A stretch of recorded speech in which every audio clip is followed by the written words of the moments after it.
What up, LG? You always first, bro. You be right on it. Somehow, LG, man. You always get them notifications first. What's up, Ichigo? What's up, Queen of Hearts? Greetings, Mikey. You already know how it's gonna go, guys. We're gonna wait a little while, let a few people get up in this live stream. We're gonna have a nice, healthy discussion today or tonight, depending on where you are located in the world. Please hit that like button for me. Why, if you're in the building right now, please hit that like building, that like button, that like button. I'm already messing up with my pronunciation. What's up, Audie? Maisha, much love to everybody. Yeah, LG. Like I said, I don't know how. I don't. Every single video, you always first.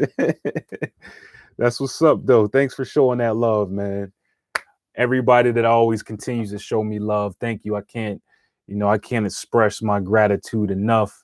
Um, just to feel good, just to connect with some like-minded people. I know you guys understand that. How important it is just to connect with some like-minded people and just have regular conversations sometimes. Um, because obviously, like I told you, when we're walking the path of the magician, we have a lot of work to do. Again, it's not all sunshine and roses and stuff like how a lot of people on YouTube make it seem like. We got a lot of work to do. So during these times, this is this is just a healthy discussion for me, for you guys. Um, and we don't have to, we don't have to filter anything out. Again, this is just us. Okay, we don't have to filter nothing.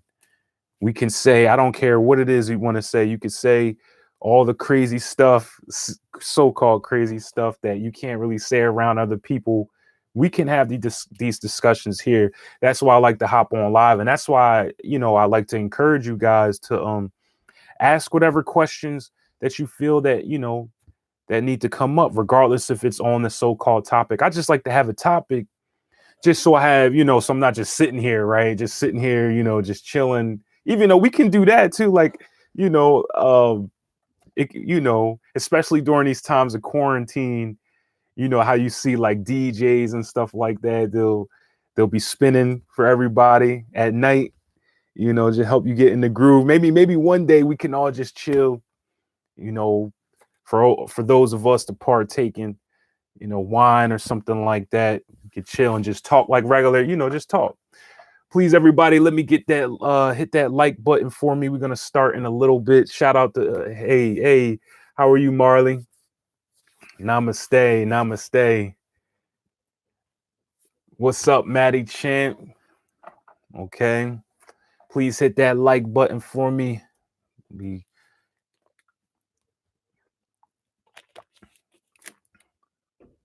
LG, thank you. I just decided to start writing again. A lot of people didn't know that, I do music. I mean, that's the thing. I have a bachelor's degree in music and audio production too. So I do the production. I mean, like, something, again, I just had a little bit of extra time, and I was just in the mood to just write a couple things. As if you listen to the album, if you didn't listen to the album, it's my last video. The album is called Dimension 9. All right. I didn't even mix it down or master it or anything. That's straight raw audio right there. Recorded it. I wrote all the songs myself, production all myself, recorded it all myself, and just gave y'all the raw files. Put it up, did the cover of the album Dimension 9. If you guys don't understand sacred geometry, you need to look at that cover. You need to look at that cover, especially if you listen to me, right? that cover is saying a lot of things. You know, they say a picture is worth 1,000 words. That cover is saying a lot of things that I talk about on these sessions. Okay. But yeah, oh yeah, Ichigo, that Risen premiere was that the production battle. That was a great thing. Riz is definitely one of my favorite producers. You know, DJ Premier has so many classics. Again, like I was saying, this is that time, like I said. So one of these times I might just hop on live with you guys. I'll probably let you guys know.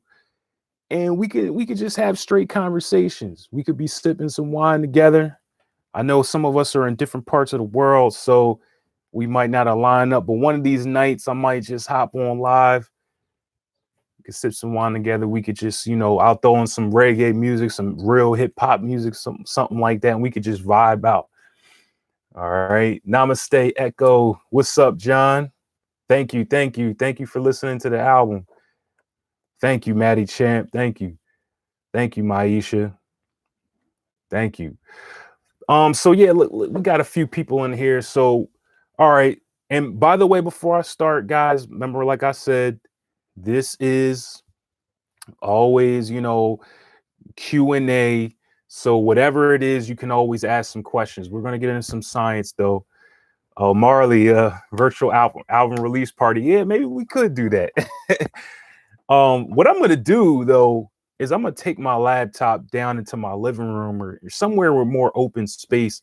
Again, this is my meditation room, so I kind of like to keep it, you know, I like to keep it dim and, you know, but for something like that, I'll take it to another part of my house so it can be well lit and, you know, and y'all can see a different scenery too, because it's always the same. It's because I got everything hooked up right here. So I don't really want to have to move it out to another part of my house. And, you know, I got my audio set up here too.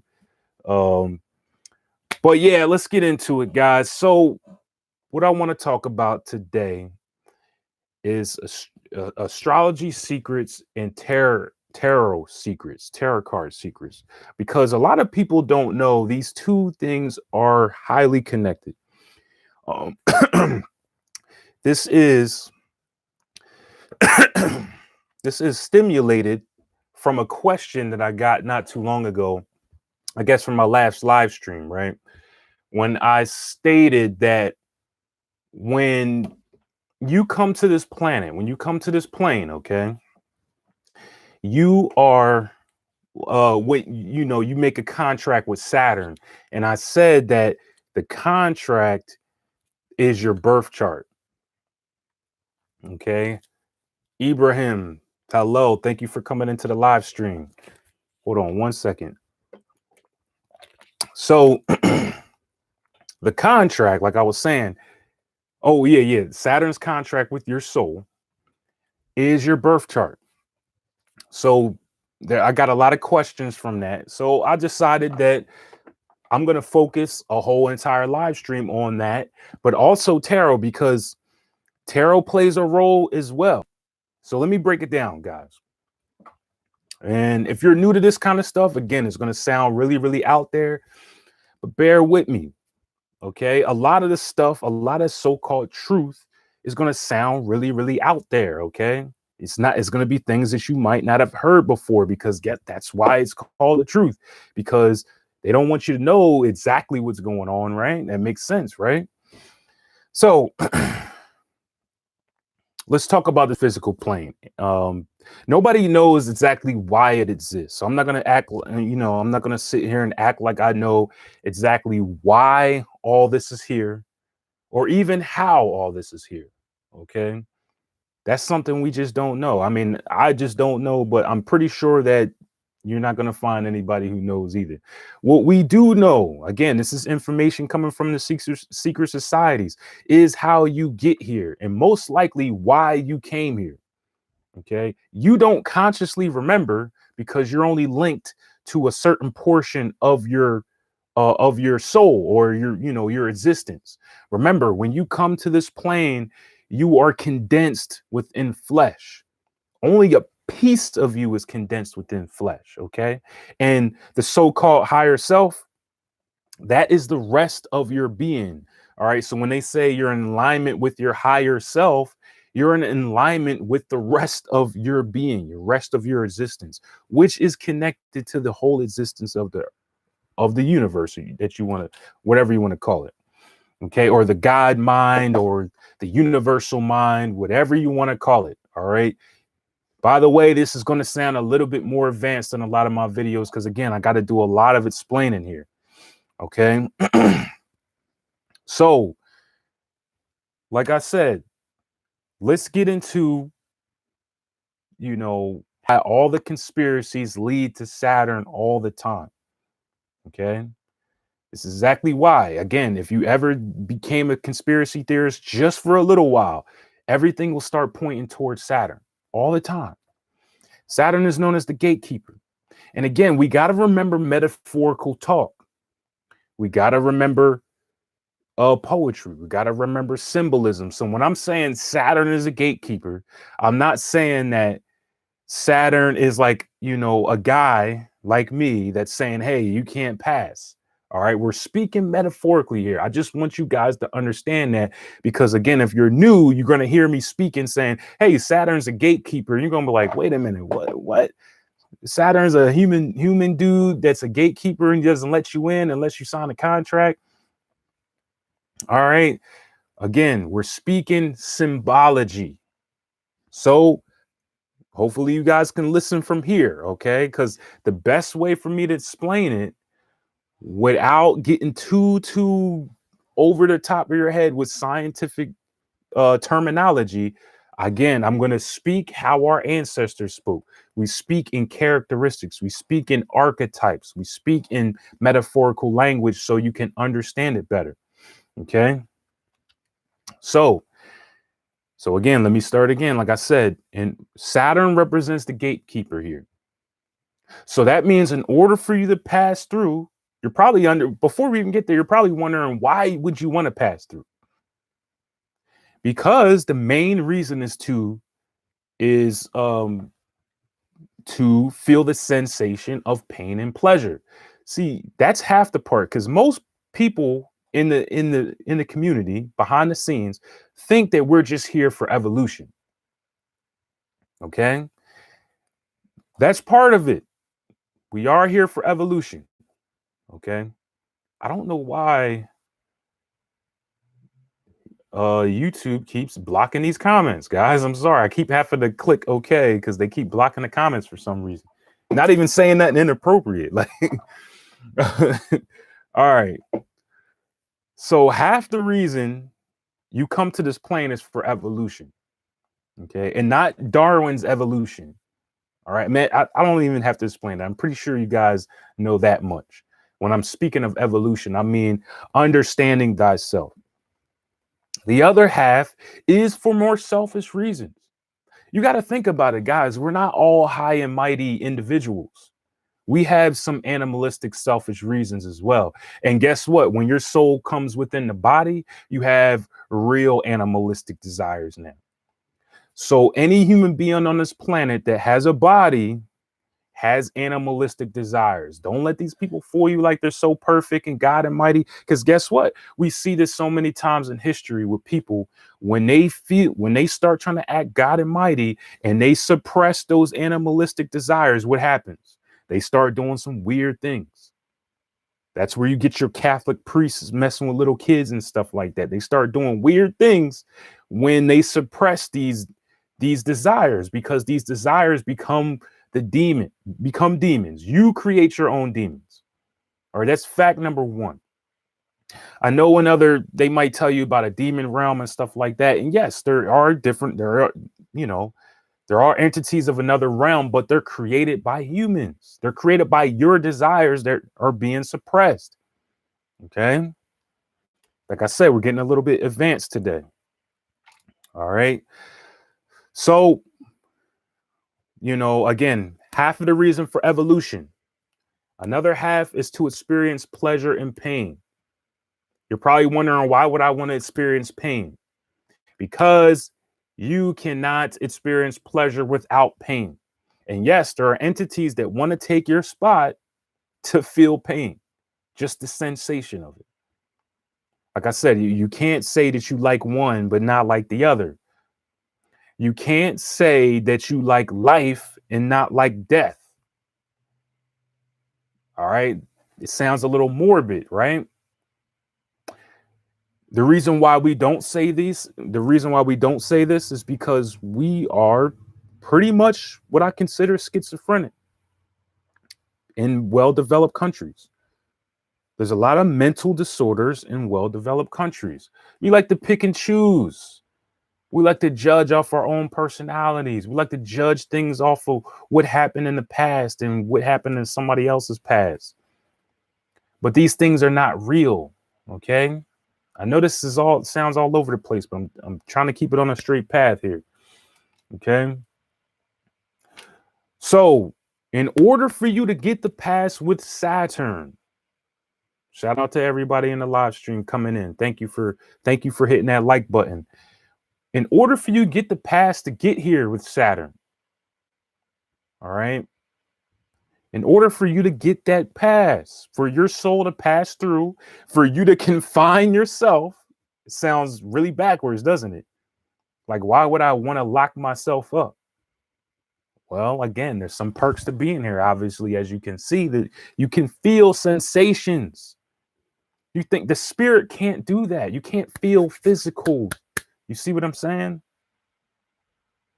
Think about physical pleasure. Think about physical pain. You can't feel those in higher frequencies. So that's why you would come and lock yourself up. That's why you sold your soul to Saturn. You sold your soul to the beast. What is the beast? The flesh. Okay? Simple. The beast is the flesh. It's the animal part of you. You see what I'm saying? Now that you got here, you can't leave without the animal part of you, without the help of the animal part of you, because that animal part of you, right, is also a representation of what we call the Kundalini. That's why they call it the dragon. So that's the funny thing, right? You came here, confined yourself to the beast. You sold your soul to the beast.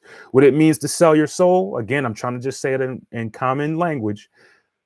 You sold your soul to the beast. That means you confined your spirit within the beast, which is the flesh, the animal. Okay? The animal. You are not the animal, but now you've become a part of the animal. Okay? This is your body. So, again, you can't listen to these individuals telling you like you can separate yourself. If you're in the body, there is no separation from spirit and body anymore. It's become one now. Now these elements have to work together. You see what I'm saying? The only way you can go back to the spirit, okay, go to the next frequency, I should say, is if you work together with the animal now. Is if you work together with the dragon now. Okay? That's the only way. So again, so when you're hearing people saying, "Oh my God, these artists sold their soul to the beast or to the devil to become rich," you now know that is just a poor man's dream. That's what they call it in masonry. They call these projections poor man dreams. What does that mean? A poor man's dream is an excuse that people that don't live up to their true potential make up to make them feel better. Let me say that again. A poor man's dream is a projection that people make that don't reach their full potential, make themselves feel better. So they'll say things like, "Oh, the only reason that person made it is because they had to sell their soul to the devil, because then that makes them feel better because they haven't done anything in life." And they say, "Hey, the reason why I'm here is because I'm not willing to sell my soul to the devil." That's what we call poor man's dream. That's called schizophrenia. When you start making things up with your mind that are not real. Not only that, but hundreds and thousands of people start listening to you and they start believing it too. It's a movement of schizophrenia. And that's just one point, because there's plenty more schizophrenia to go around to speak on. Okay. All right. That glare from a car just hit me in the eye. All right. I wish they would just hurry up and close their door.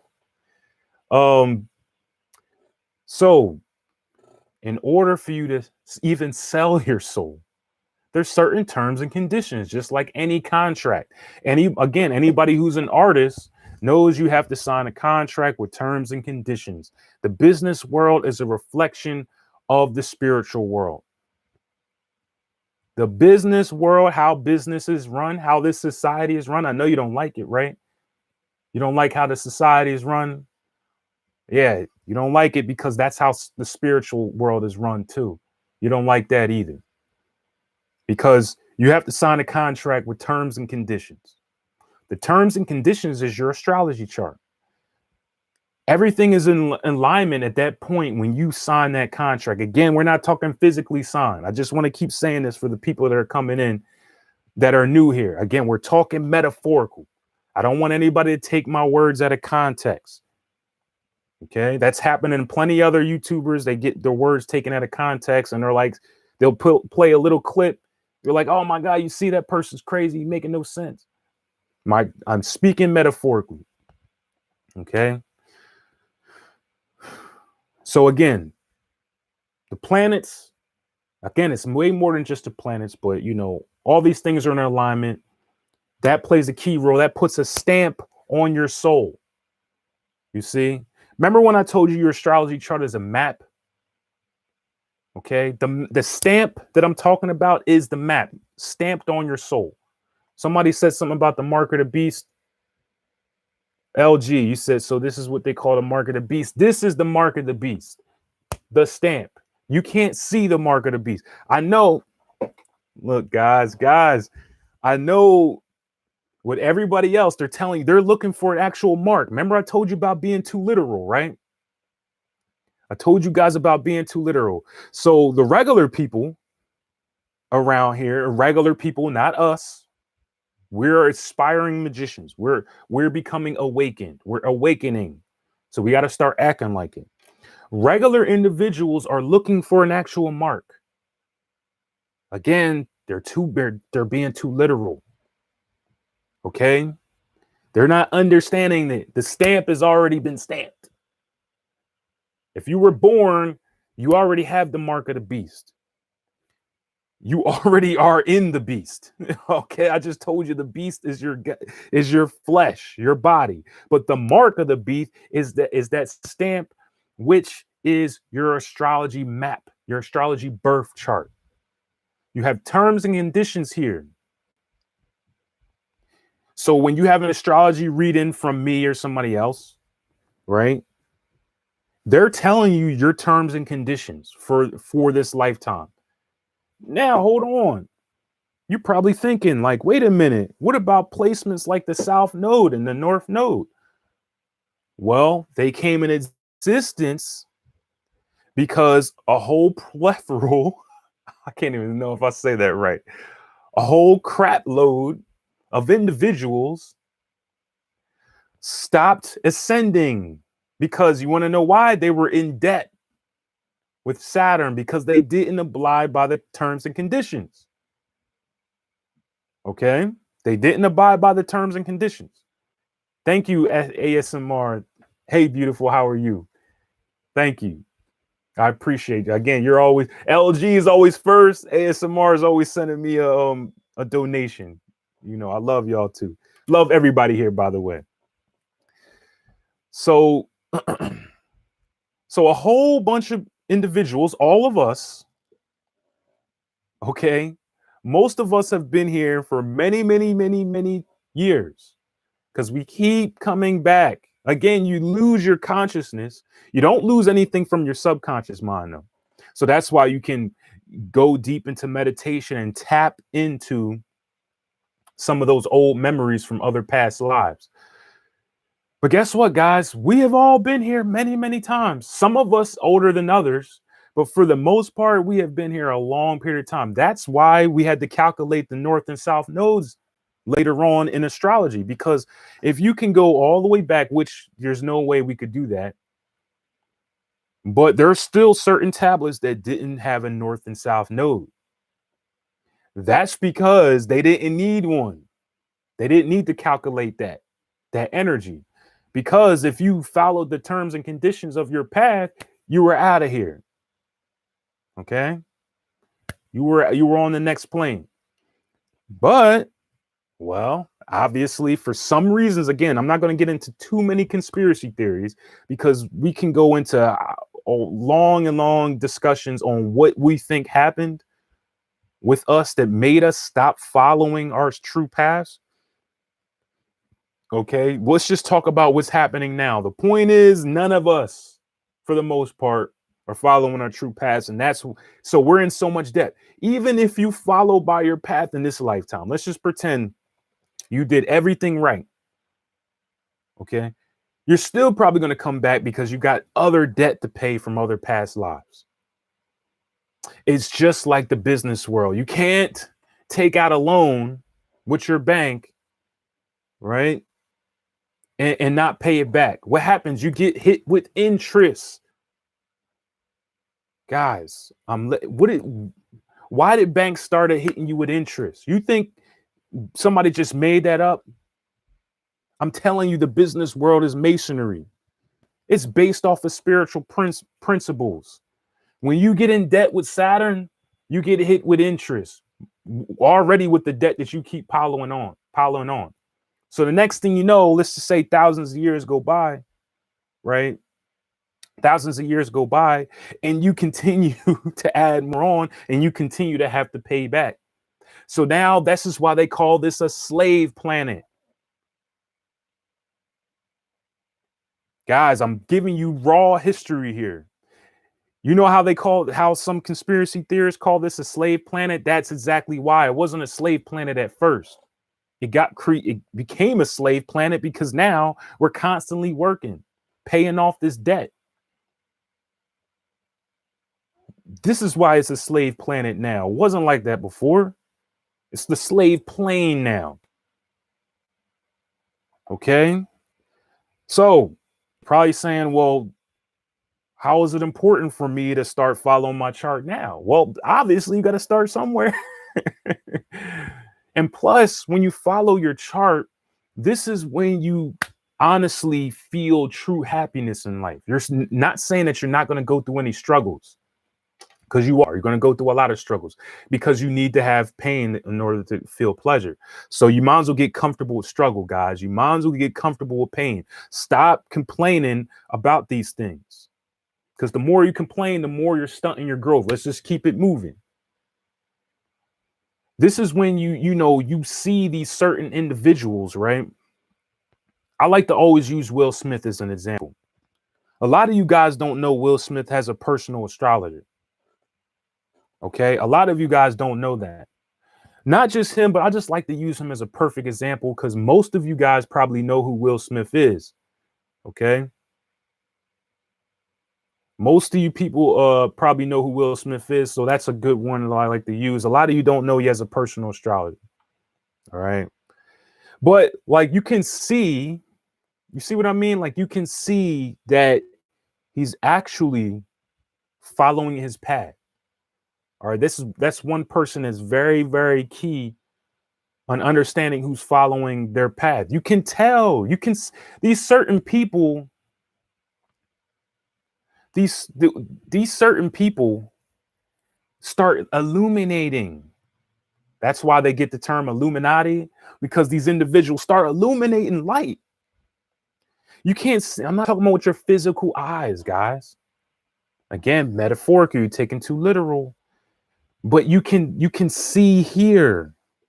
The next time you watch an interview with Will Smith, I want you to see here, and you can feel the light coming from this guy. You want to know why? Not because he's more special than you or anything like that. It's because he's following his path. And you can see this with anybody who's following their path. They start emanating light. They have this permanent just vibrancy because they love life. Now think about the people who don't love their path. Those are most of your modern day individuals, mad walking down the street, or even with the fake smiles and stuff like that, who work jobs in careers that they don't want to work. That's a clear sign that you're not on. I mean, that's just obvious, but a clear sign that you're not following your chart if you are doing things, if you're doing things for a career that you don't want to do. Now, I'm not saying that if you're doing things, period, that you don't want to do, because obviously you have to do certain things that you don't want to do to get to a point where you're doing things that you do want to do. Okay. But if you're at a dead end placement, you see what I'm saying? You have no intention. Remember, this world is run on intentions. I hope you guys are paying attention to me. This world is run on intentions. If you have the intention to do this thing that you don't want to do, to lead you to a place where you do want to be, that is the correct way. So that's the exception here. But let's just say you are a doctor and you just became a doctor because they get paid a lot and they got good benefits. You're not following by your path. And what does that happen? What happens when you do that? More misery. You're already going to go through hard things in life, guys. There's no getting away from that. Why would you just dump more on yourself? Okay, why would you dump more on yourself? You see what I mean? So again, the terms and conditions of your path, that's not it, because I said tarot as well. This is not just a video on astrology. All right. I know you guys have heard about spirit guides, which most spirit guides are just your ancestors. Even if they come into your imagination in different formats, they're your ancestors most of the time. All right. So we got to talk about tarot, because tarot is connected to the spirit guides. Because here's the thing. Remember, I told you that your subconscious mind doesn't communicate with verbal language. Anytime, I'm about to expose a lot of fake people today. Anytime somebody in this community is talking about what a spirit guide or an entity or angel, whatever you want to call them, is communicating them through verbal language, they're lying. These things don't communicate through verbal language, guys. They communicate through symbolism. Okay? Symbolism. So guess what? A spirit guide might communicate with you through something happening to you. Okay? Now you can feel the presence of a spirit guide. I mean, there's spirits around you all the time, guys. I mean, if you guys don't understand that yet, we're far behind. But there's spirits around you all the time. Everybody has spirit guides. Everybody has spirits around them. But the higher your frequency is, the more you can communicate with these spirits. Now, like I said, we're talking about tarot, because you have to use tarot is the communication with the spirit guides. This is why, if you got a tarot reading with me, right? What did I say to you? I said that I'm doing this reading. Okay, I'm doing this reading to find out what the energy is saying around you. What am I saying? What am I saying? I said I'm doing a reading to find out what the energy around you is saying. What is that? We're talking about communicate with your spirit guides here. But you communicate with them through their language, which is symbolism. This is why you need a correct deck. And not because, all right, I got to go into the history of tarot, because you're going to wonder why you need a specific deck. All right. Let me get my deck real quick. Let me see. We live in cities. We don't live in. Okay.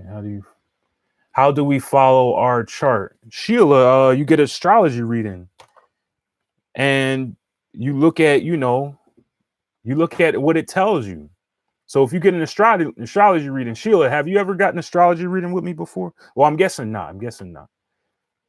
Again, if you want to get a real astrology reading with me, Sheila, email me at occulthealing22@gmail.com. The email's in the description of this video, but I want to get to this. But yeah, how to follow your chart, you get an astrology reading and listen to what it says.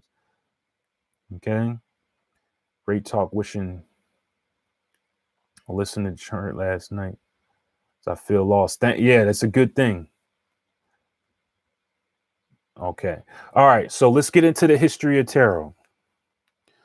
Okay, guys. So we're going to start because, all right, we're going to start with the ancient pyramids, guys. See, I'm going to tell you something. On the top of every single pyramid, it doesn't matter. I'm not just talking about Egypt. There's pyramids all over the world if you don't know. Okay. On the top of every single pyramid, there used to be a crystal on top of the pyramids. Okay. There used to be a crystal. Obviously, there's no crystals on the top of any pyramids anymore because, I mean, you can use your imagination, right? They were taken. Okay. So I know in the scientific world, they tell you the pyramids were just used for burial grounds. That's a whole nother story because it obviously wasn't just burial grounds, guys. That's just what they want to tell you. Okay. That's just what they want to tell you. These pyramids, right? Because they're aligned with the constellations. And what did I tell you about the sun? All right. If you've been paying attention, I see a lot of familiar names here. So you've probably been paying attention to my last couple of live streams when I was telling you about when the sun emulates light at a certain time period, it gives you a certain energy. Okay. What would happen if you have all these monuments all around the world connected to the sun's light and also the light from the consultations, all concentrated in certain areas? What would happen to you as a spiritual being walking in that pyramid? Okay. You would get hit with that concentration of information. That's why some spiritual people talk about uploads and downloads. We're talking about information like a computer. Matter of fact, you can think of life as a simulation itself. Where do you think you get the whole idea from a computer from? Masonry. The whole idea of a computer and a cell phone is based off of spiritual principles. We're talking about information, upload and downloading information. You download information from the constellations, the light. Light itself is information. Okay. Light itself is information. So again, we're still in the history of tarot, right? I'm not going to give you the whole long history. I'm going to try to keep it as short as possible. When these individuals were in these pyramids, they were doing all kinds of meditations. They were, training their initiates. When the sun and moon, okay, the sun and moon. I know in science class they tell you that the sun's rays bounces off of the moon at night, and then that's how the moon starts shining. I mean, that doesn't make any sense. Okay. Everything has light, guys. Even you as a human being, you just can't see it. You can't see it with your physical eyes, but you have light. It's called your aura field. So you think a big body, a big mass like that, it's not going to have its own light? The earth itself has its own light. You see what I'm saying? Guys, so the light from the sun and the light from the moon, depending on if it's lighter day. Thank you. Thank you.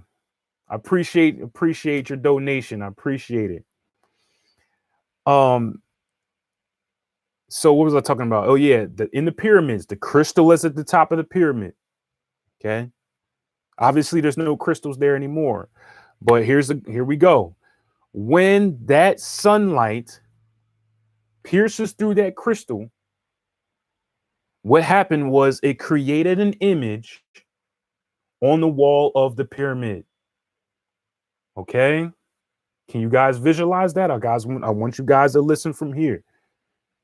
The sunlight will pierce through the crystal in the pyramid. The pyramid is dark inside, obviously. And it would project an image on the wall of the pyramid. Okay? And it looked like a certain symbol. This is where you get your Hebrew language from, the Hebrew lettering system.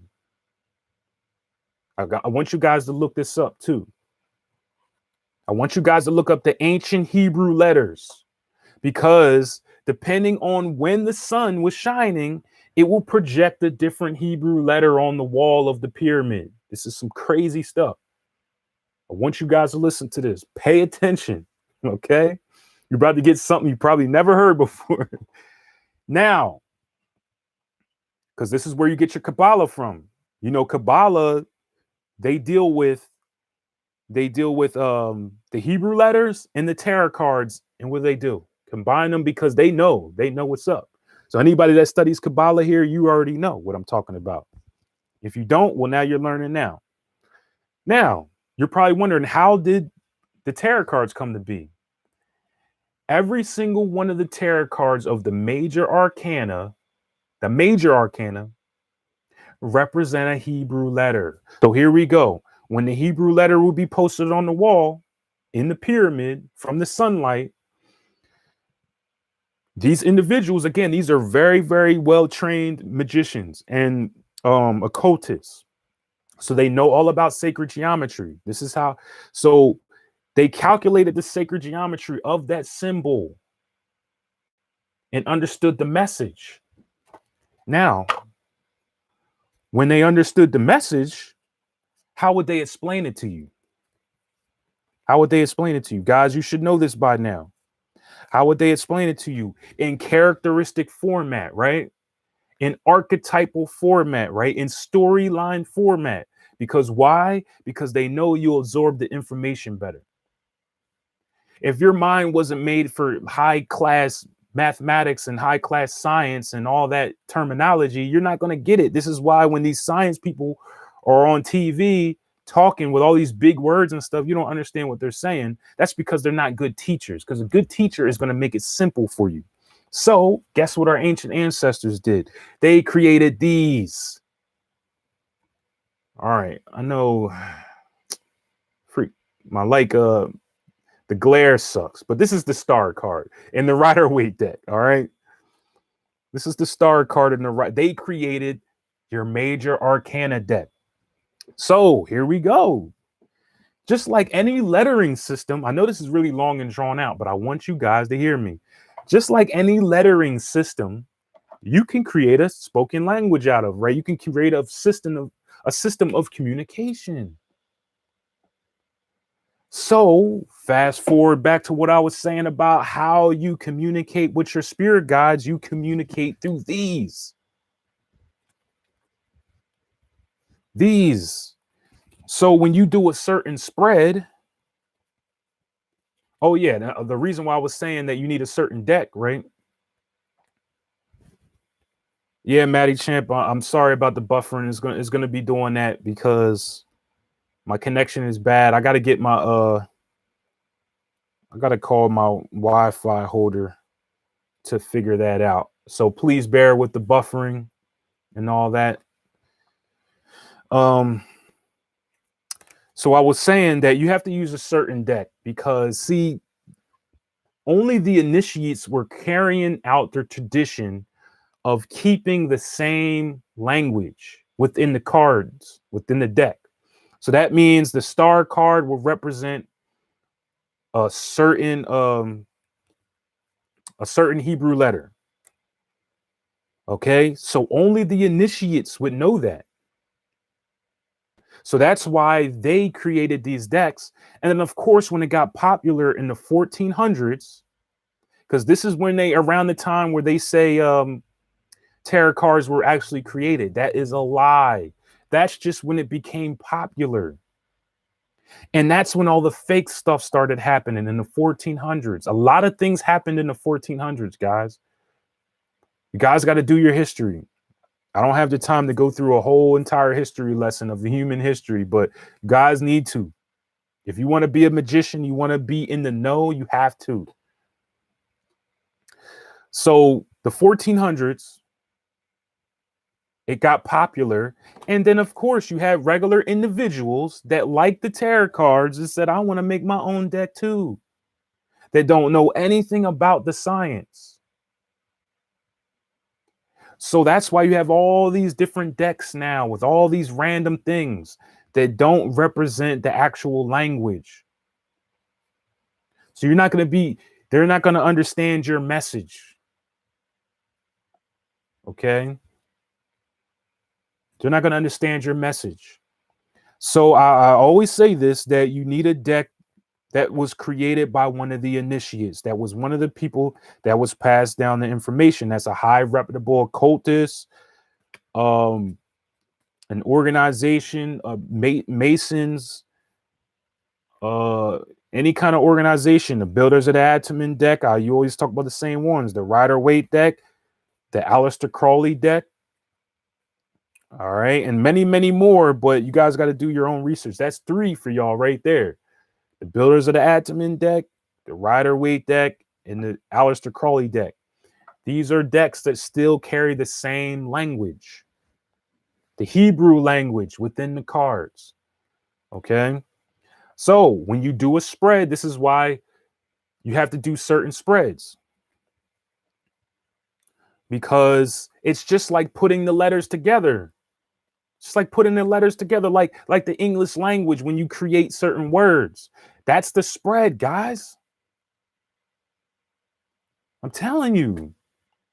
The spread is the phrase. Like, so you create a spread in a certain way, and it might say you're communicating something, just like a regular communication system. So that's another thing with all these fake spreads that people just make up. So they're already making up decks.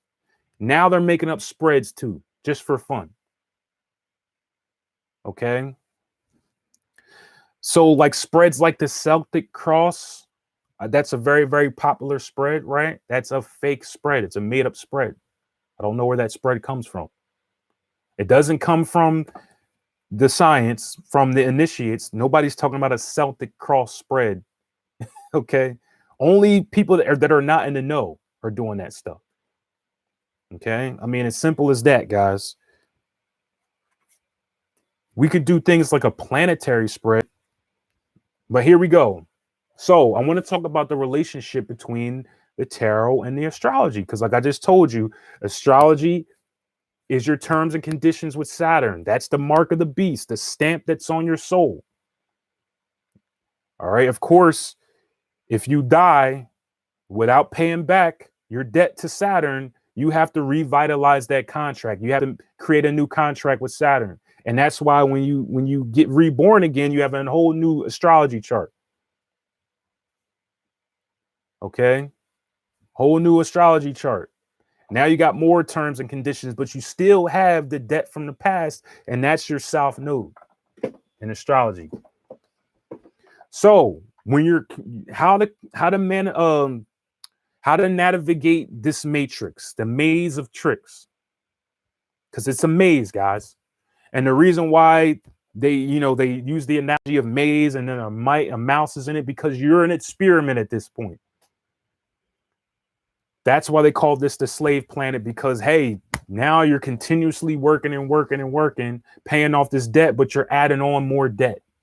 So you're going to be in an infinite cycle. That's what the Buddhists were telling you, with an infinite cycle of going over and over and over again, because it's going to be no end unless you start getting this right. Okay. Unless you start getting this right. So the relationship, you study your astrology chart. Right? You see the terms and conditions, you see your strengths and weaknesses. The reason why you have strengths is because those are points where you need to focus at. See, with well-developed culture, we totally miss the whole points of strengths and weaknesses. We see weaknesses as things that we need to make better. But your weaknesses are showing you points where you need to bring somebody else in.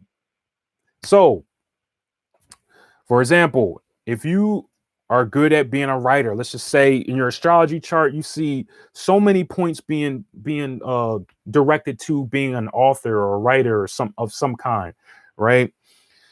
But let's just say you you have in your astrology chart, you have a lot of weaknesses when it comes to dealing with others. Okay. So what your astrology chart is saying that you need to put more energy into writing more, and you need to connect with somebody who can handle talking to multiple people for you. So that'll be like a manager. All right. So it'll tell, that's as simple as that, guys. Again, your astrology chart gets so simple. I know it seems like so much information, but think about it in real world terms. So you're understanding these things, right? But then you need daily guidance, because obviously every day is different. There's so many things that hit you, different energy is twisting and turning because the physical realm is feminine. That's where the tarot cards come into play, okay? Because the tarot cards are going to help you, on a more individual basis. Okay. It's going to help you on a more individual basis. I'm going to look at the comments soon. Guys. I just want to finish my point. So, again, you can look at this relationship again. Astrology, masculine. That's why it doesn't change. Your astrology chart doesn't change unless you die. Okay. Tarot card is feminine. The tarot cards are feminine because it changes all the time. So you use these two together to navigate through the matrix. Here's the secret, guys, your secret keys.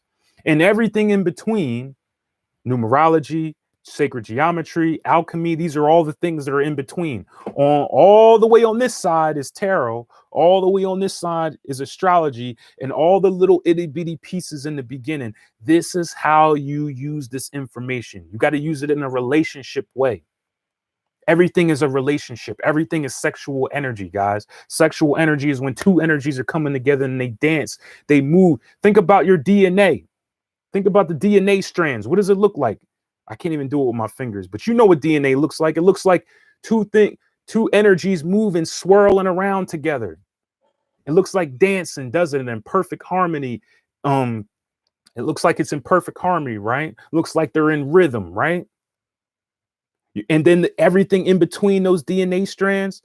Again, maybe I could show you a picture. I'm not going to draw it, guys. You could look it up on Google Images, but they show you two strands swirling around, right? Yeah, the double helix. And then in between, there's something connecting in between. So here I'm telling you the DNA right now. I'm dropping the science on you guys. All the way on this side is tarot. All the way on this side is astrology. All those little points in between that's connecting the two are the other parts of the great work, such as alchemy, such as sacred geometry, such as numerology. But the main big points I told you, tarot represents the feminine and astrology represents the masculine. You use these two keys to navigate your matrix. If you start doing this, okay, you are going to reach the point where you understand life, and you're not gonna be upset anymore because you know what's going on. You see what I'm saying? All right. I'm gonna get more onto this point, but I want to take a break and look at some of these comments and answer some of your questions. Okay, guys. So I'm gonna take a break on that point. I'm gonna get right back after I'm done answering a couple of your questions. Okay. Shout out to you, Coach XR. ASMR Rose. Yes, of course. Yes. I could definitely do a tarot reading for you. Again, if you want a tarot card reading, you contact me at occulthealing22@gmail.com. ASMR Rose, I have you on WhatsApp, so just send me a message on WhatsApp. And again, everybody, if you like I was saying before, if you want to know my prices for again the astrology readings, numerology readings, tarot card readings, and I'll send you a list of my prices and my services and what they are. So yes, ASMR Rose, of course, I'll do a reading for you. Oh, Marley, you was talking about when I when the glare was hitting my tarot card. Okay, right. Two energies coming together. All right. Ashe B. What if you don't see in yourself the strengths that are in your chart? Hope that's not a weird question. Um, no, that's not a weird question. I mean, again, it's um, of course, if we live in a society that's always distracting you, you're not going to see yourself. Okay, so it makes sense that some people don't see their own weaknesses. Some people, a lot of people don't see their own strengths. Because here's the thing, society has made us focus all on our weaknesses because we want to make them better, because we want to do everything ourselves. We want to be so perfect. We want to be number one, especially if you live in America. We want to be number one. So Americans for all day focus on what's wrong with them. But here's the thing, Ashe, is that you're constantly being distracted by so many different things. So of course you might not see it right away. You have to really take time to analyze your day-to-day life. The only way that you can do that is with a diary. You cannot do that mentally, guys. You got to stop being lazy. I'm not talking about you, Asha, or anybody in here. I'm just saying in general, you have to stop being lazy when it comes to understanding yourself, because most people just want to sit and think about it. That's not good enough. You're not going to effectively see it unless you write it down. Okay? That's why you need to write down things. If you're not writing down your thoughts, you're missing out. You have no clue what's going on in your reality, because you're not going to remember. Even your memories. This is another reason why you got to write things down. I hope you, all 33 of you, need to really pay attention to what I'm saying right now. Okay?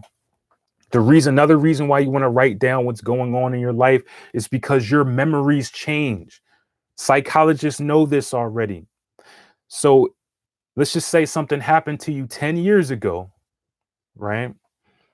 You remember it, right? You think you remember it, but what you'll come to find out is that it didn't happen like that, because your memory changes over time. The longer, the more farther away it is in the past, the more your mind is going to change it. Again, it's a scary thing to think about, but your memories can't be trusted for the most part. Okay? For the most part, your mind is changing things all the time. The story you believe that happened to you 10 years ago, it didn't exactly happen that way. So now, the best thing you could do is write down your day. You have a diary and write things down so you can look back years back. Imagine if you had your diary from when you were 10 years old, 9 years old, 8 years old. Some of the most greatest minds in the world, they had the ability to do that because they were writing things down their whole entire life. Do you know how powerful that is? You know how much information you're missing out on? You have no idea what's going on in your reality. You have no idea. You think you do, but you don't, because you didn't write it down. I just told you your memories change. Okay? Your memories change. So all the things that happened to you in the past, if you don't have it written down, you can't really trust it 100%. It didn't happen that way. I'm sorry to tell you that. But now I'm giving you something for future reference. Now I'm giving you a solution to document your information. This is also going to help you see your strengths and weaknesses. Okay? It's going to help you see your strengths and weaknesses. So that's a good question. Ashe, that's a really, really good question.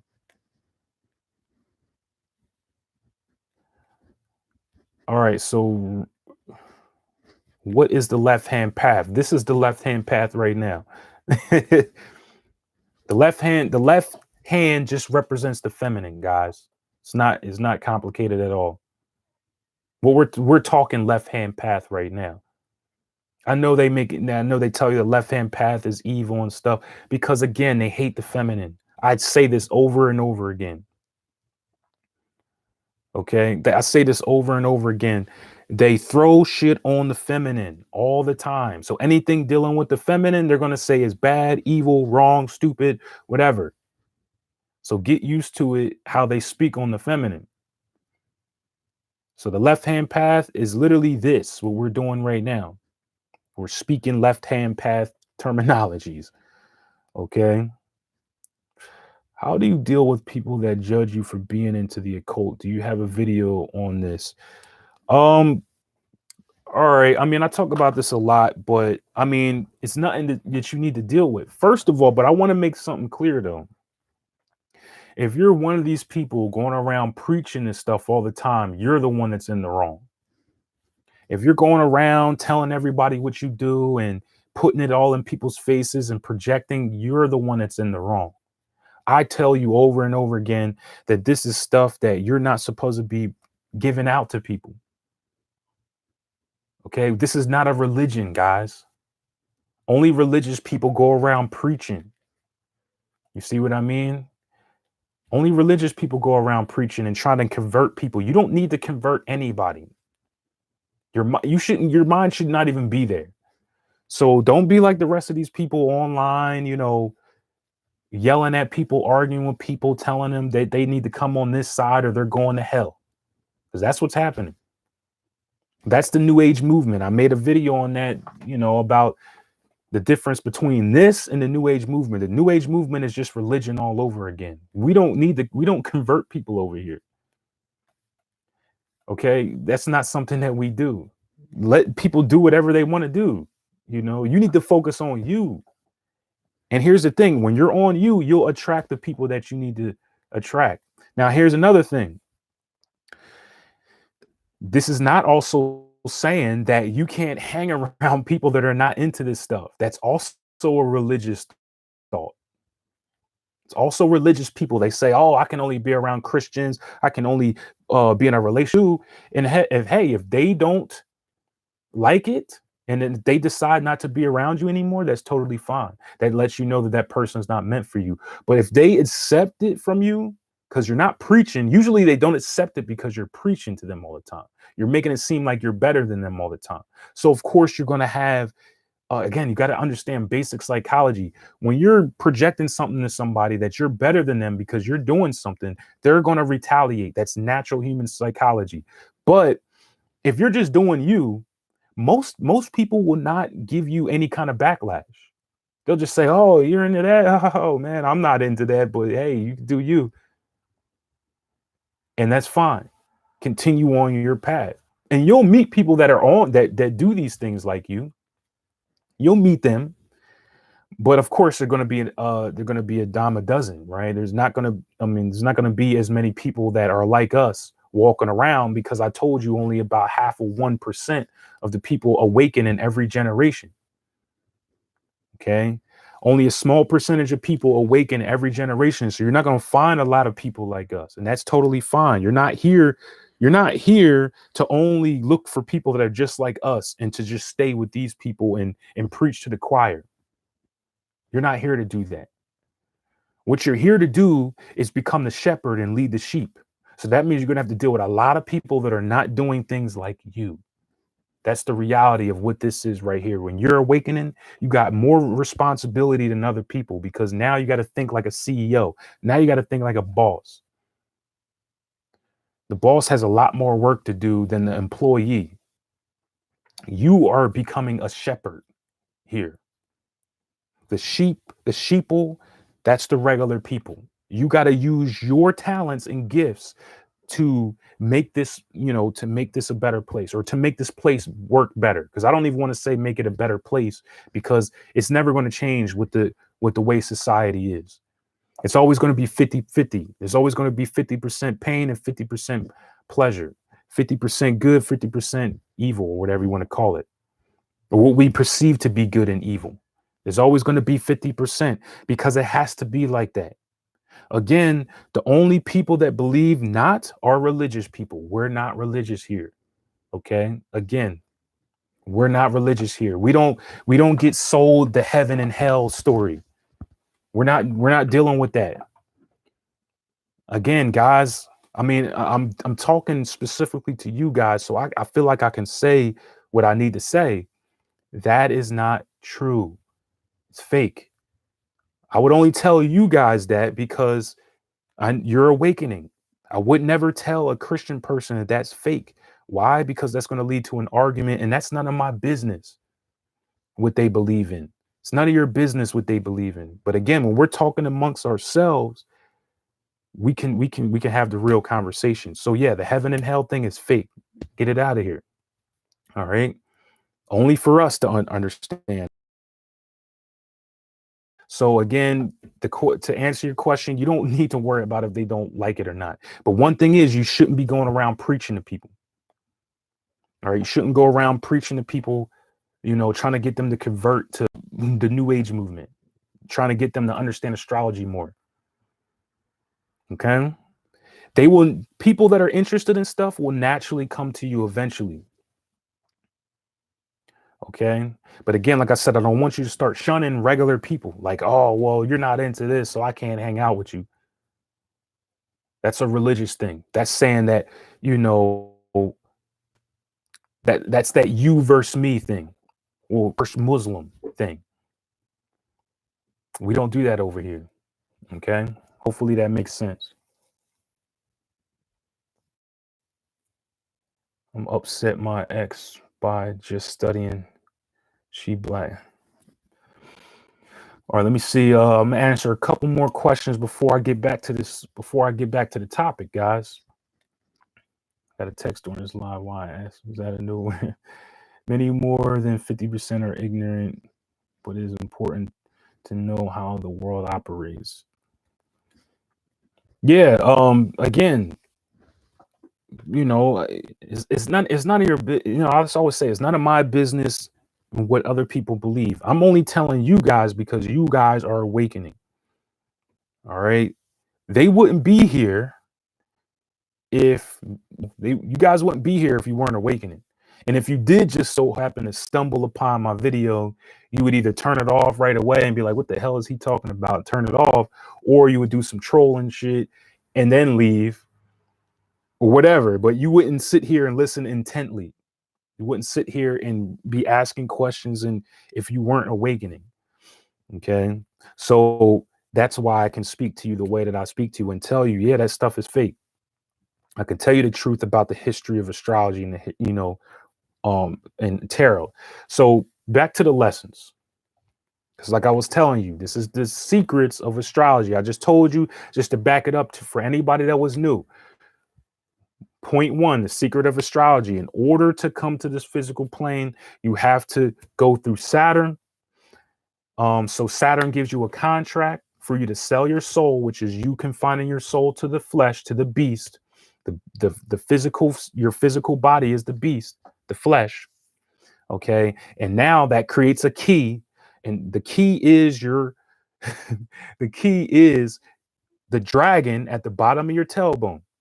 Okay. So again, if you want to get out of this plane, you have to use that key, which is the dragon, the serpent, the Kundalini energy. When the Kundalini wraps around your spine and hits you right here in the pineal gland, that's how you unlock your soul, your solar system, the Milky Way. Okay. Again, I'm saying things, just to hit you with so your subconscious mind can understand. So, like I said, with Saturn gives you the contract. The contract is your birth chart. The birth chart gets stamped to your soul. That's the mark of the beast. All right. So your body is the beast. The stamp that's on your soul, which is your astrology chart, your birth chart, or your map of the maze. Okay. It's the map. That is the mark of the beast. Okay. When you come here, okay, you have spirit guide. You have spirits that are guiding you, which are your ancestors that were here before you, and some other entities as well. But for the most part, they're just your ancestors. To communicate with these ancestors, you can't communicate with them through verbal language. Not saying that when you have an altar dedicated to your ancestors and you're actually speaking out loud to them, that's still good to do, right? But I'm telling you, in order to get a lot of the messages received back to you, you have to use these cards. All right. That's the only system that we have right now. As far as right now, I don't know what the magicians and are going to do later on, but we've been doing this for thousands of years. Even though in regular history they tell you that this was created in the 1400s, we know that's not a we know that's a lie. Okay? We know that's a lie. That's just when tarot cards became popular, mainstream, we should say. But remember, things are always underground for a long time before they reach the surface. Think about computers. You think when the public got, received computers, that was the first time it was created? Computers existed long time ago before the public got access to them. You see what I mean? So again, you're following your astrology chart. That's the map that shows you your strengths and weaknesses. I told you that your strengths are the things that you need to focus on. Your weaknesses show you who you need to bring into your reality.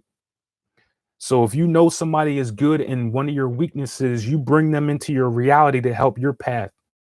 Okay. Now, as far as daily guidance, you communicate with these ancestors or these beings around you with these. Okay. The whole reason why you got professional people to do this for you is because some people are not good at reading symbolism, because that just might be a weakness. Some people are good at reading symbolism. That's why we had tarot readers. You see what I'm saying? Because that person has a strength there, so that's one of the things they have to focus on. You might be weak in reading symbolism, so you need to bring in somebody from your reality to help you on your path. What am I just saying? I'm putting all these things together, right? So you get a tarot reader to help you read the symbolism from your beings around you and the energy around you. Okay? Of course, the tarot cards are even deeper because you're supposed to put your consciousness within the tarot cards. Now, that's a little nugget that's only for my magic coaching students. All right? Because that's a whole nother thing. Again, that's the whole reason why I said I would teach magic to certain people. And those people that are in my magic coaching sessions, y'all are the ones that moved first. Because that's how it works in life. When there's an opportunity, you got to take it. Again, because that's something else that I keep specifically for those individuals. But I'm just letting you guys know, everybody else, that you go deeper with the cards by putting your consciousness within the card. That's how you effectively start learning even more symbolism. Because remember, each card, major arcana card, each major arcana card is based off of an ancient Hebrew letter. So here's the deal. You have your map. You're following your map. Pretend that, here we go. Pretend it's like a story, like a children's story, like the pirate story, right? Where we have a map to get the treasure. That story, why do you think a whole map of treasure even came to be? Yes, there were real maps of treasure with the pirates, right? But where did this come from? A lot of people don't know that pirates, okay, at least the initial pirates were the Moorish Masons. I'm gonna let that sink in. We're the Moorish Masons, guys. So even the whole concept of a lot of things considering pirate culture is masonry as well. Okay. The map, looking for the X that marks the spot. The X, feminine. Okay. See, the sun in your chart shows you where X marks the spot. Okay. That shows you where the treasure is at. Of course, I mean, all these other things are important, but like, see, just like the sun, period, it's shining, it's shining. So think about it. If you pretend that your astrology chart is a physical map, like a map on a paper, and then you see this brightness right here in this placement, what are you gonna do? You're gonna go to the light. It's like you being in the dark, because that's what you are here. You're in the cave, you're in the darkness. You're searching for the light in the tunnel. The light in the tunnel is that X that marks the spot on your map where the sun is at, in whatever house it's in. I told you I was getting advanced today. Told you I was getting advanced, guys, but I'm trying to make this as simple as possible by using the same thing our ancestors used, and that was mythology. So that's why I'm talking about pirates and a map and treasure. All right, you got to think from here. Okay. The treasure on your map. Okay. Now, your long journey to get there.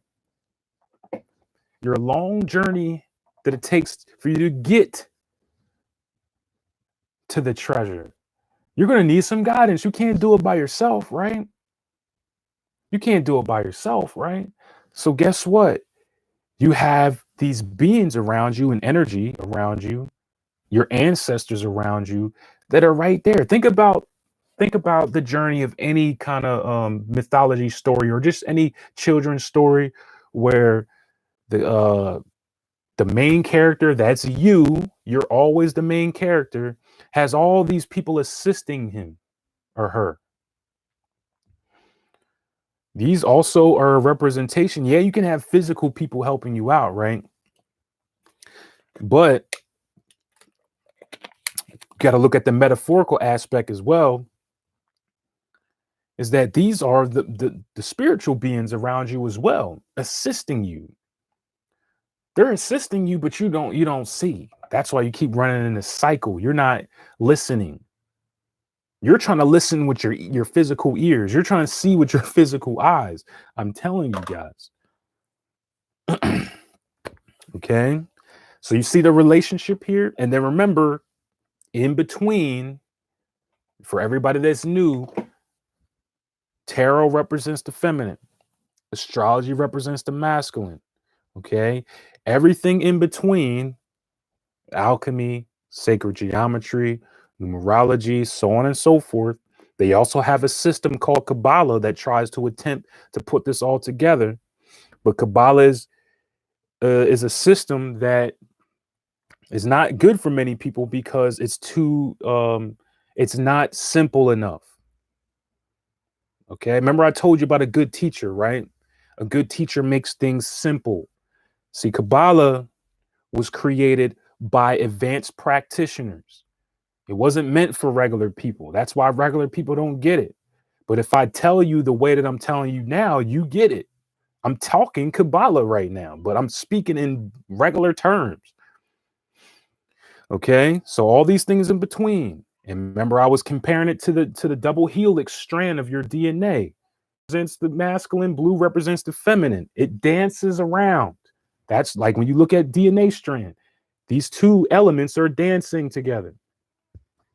Remember, I said that everything is sexual energy. Everything is a dance between the masculine and the feminine. You can apply this to regular life with your man or your woman. You're supposed to be dancing together.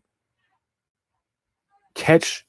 And remember, I said the woman represents the rhythm, because the man is control, right? The man controls energy, controls music. So he will be the musician. Remember, I told you guys that, remember, I showed you guys an alpha male. I know that many of us have an image of what we think an alpha male is. But I told you guys the real alpha male. I'm gonna use Marley's advice. I mean, it's a little bit better, right? Because the light, but that's the magician, the number one. We know that number one in numerology represents masculinity. This is your alpha male. Magician is simply a musician. That's why they sound so similar. Remember, guys, about words. Okay? Remember words. There's a reason why certain words sound similar, like Satan and Saturn. Satan, Saturn, same thing. Musician, magician, same thing.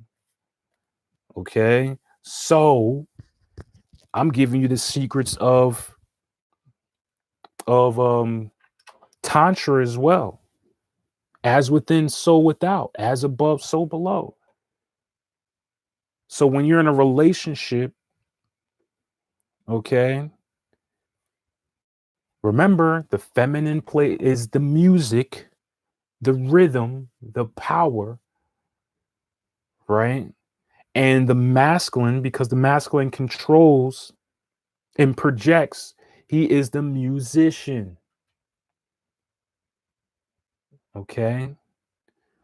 So that's why my male friends, right? My male guys listening, you have to catch the rhythm of your woman, not the other way around.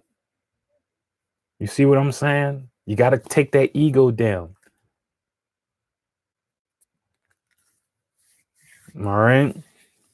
And I already told you another thing about the woman being the alchemist, the original alchemist. Why? Because she transmutes spirit to matter. I told you guys that in about my spirit sex education videos, right? When I said that the man gives the woman the spirit, the life, which is the semen, the seed. And what does she do? She transmutes that to matter, which is the baby, you. Okay? She's naturally an alchemist. Okay? Let me look at some of these comments. Oh, looking forward to getting a birth chart consultation with you. Yes, yes, please. Again, make sure you just, anybody that's interested in getting astrology reading or tarot reading or any other of my services, again, occulthealing22@gmail.com. The email's in the description of this video. I'm going to send me an email. Okay. So, all right. So ASMR, people on the left-hand path talk about Satan as a spirit. What's that about? Well, again, again, I know what you mean. I'm guessing you're saying Satan as like what we know from religion, what we know from Christianity, when, with the guy that's red with the pitchfork and stuff like that. Again, and people actually believe that that's real, literal. Again, that's just people taking things too literally. We have lost the art of understanding symbolism. So again, you're going to have people, even people that are trying to awaken, right? Everybody makes mistakes. None of us are perfect.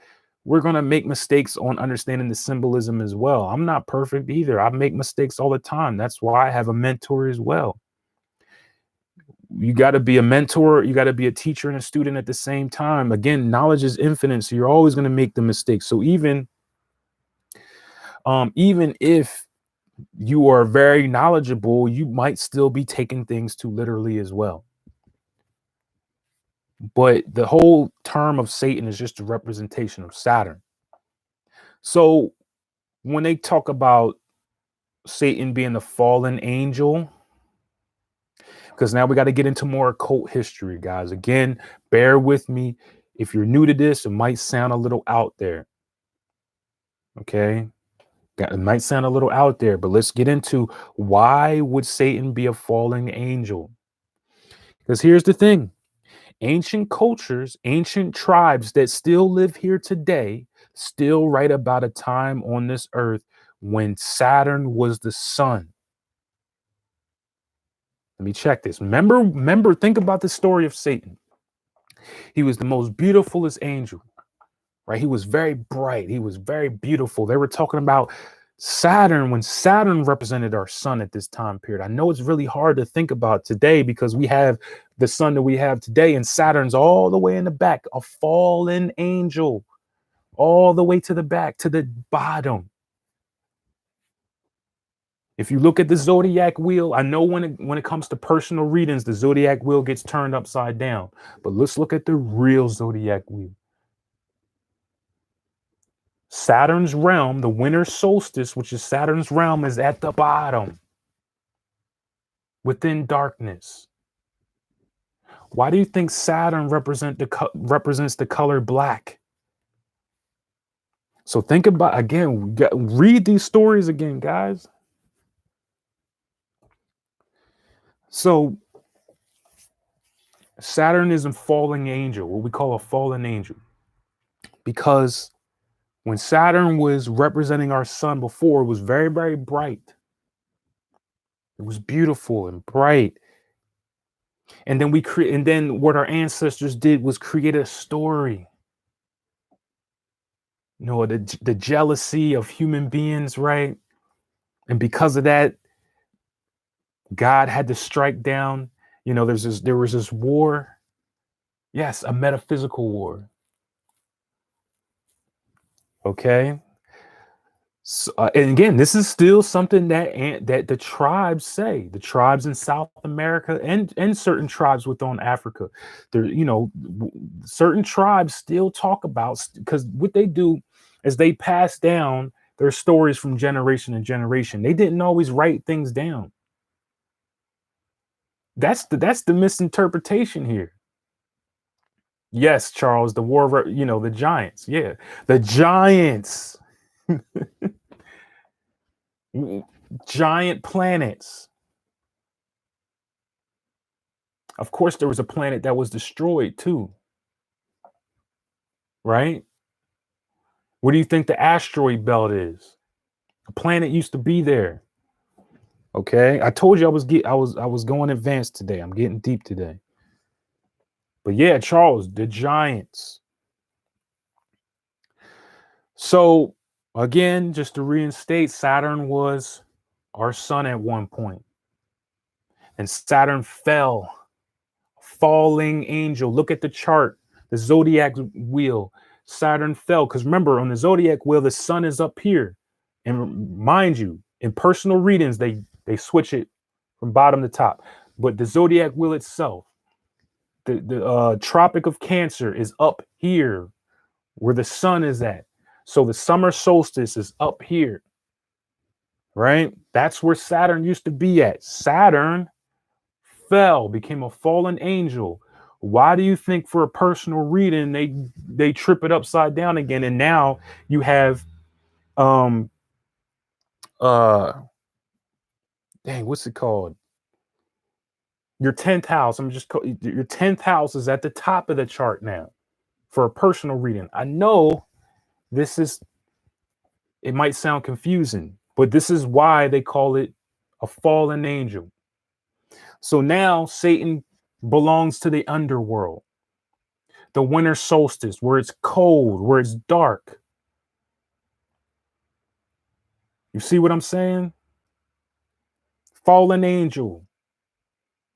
When it was up here, it was beautiful. The most beautiful angel, right? They said Satan was. We're talking metaphorical here. The sun, now the sun up here that we have now is a new sun. And even scientists can tell you, even regular scientists will tell you that the sun that we have is very, very new compared to other stars within the galaxy. And that will be your Jesus Christ. Okay, not literal. We're talking about the actual physical sun, but that's what Jesus represents. And that's why anytime you see a picture of Jesus, you always see him illuminating. Okay, you always see him illuminated with the sun behind his head, telling you guys, all right, this is all a, you know, a war between the masculine and the feminine. because that was also the time period when the feminine was ruling, when Saturn was ruling, because Saturn is feminine. ASMR, yes, Lucifer the sun, Lord Shiva. Same, again, we're putting these things together.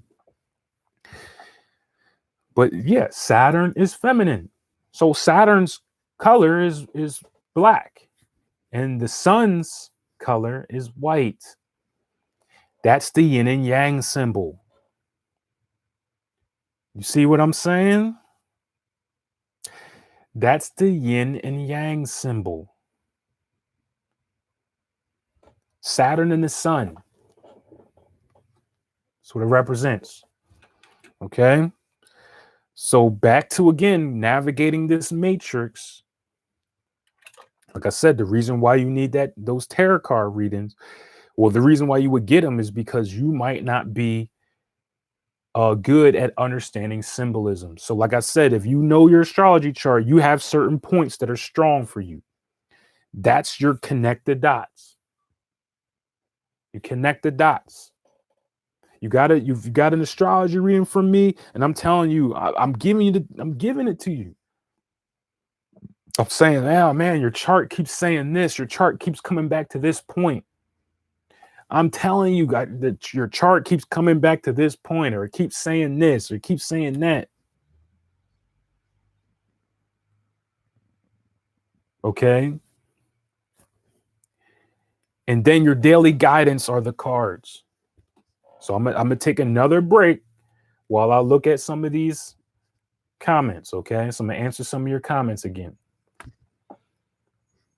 Hey, what's up, Megan? What's up, Megan? All right. So when is it okay to obtain and work with your own tarot deck? Yeah. So how it was traditionally, right, was that you weren't supposed to buy your own tarot card deck. You wasn't supposed to go out looking for it. Like they would tell you, this is the tradition, of course. So if you want to be traditional, just listen to what I'm saying. They would say that you weren't meant for the tarot unless the tarot deck came to you. That's tradition. All right. So I mean, again, that you want to take it how you want it. If you want to be traditional, I'm not saying it's right or wrong. I'm just telling you the tradition. If you want to be traditional, you would just wait until it was gifted to you. The cards will come to you when you're ready. Okay. Until then, you would get assisted by people that were called to do this work. You would get assistance from these people that were called to do this. But again, that's the tradition.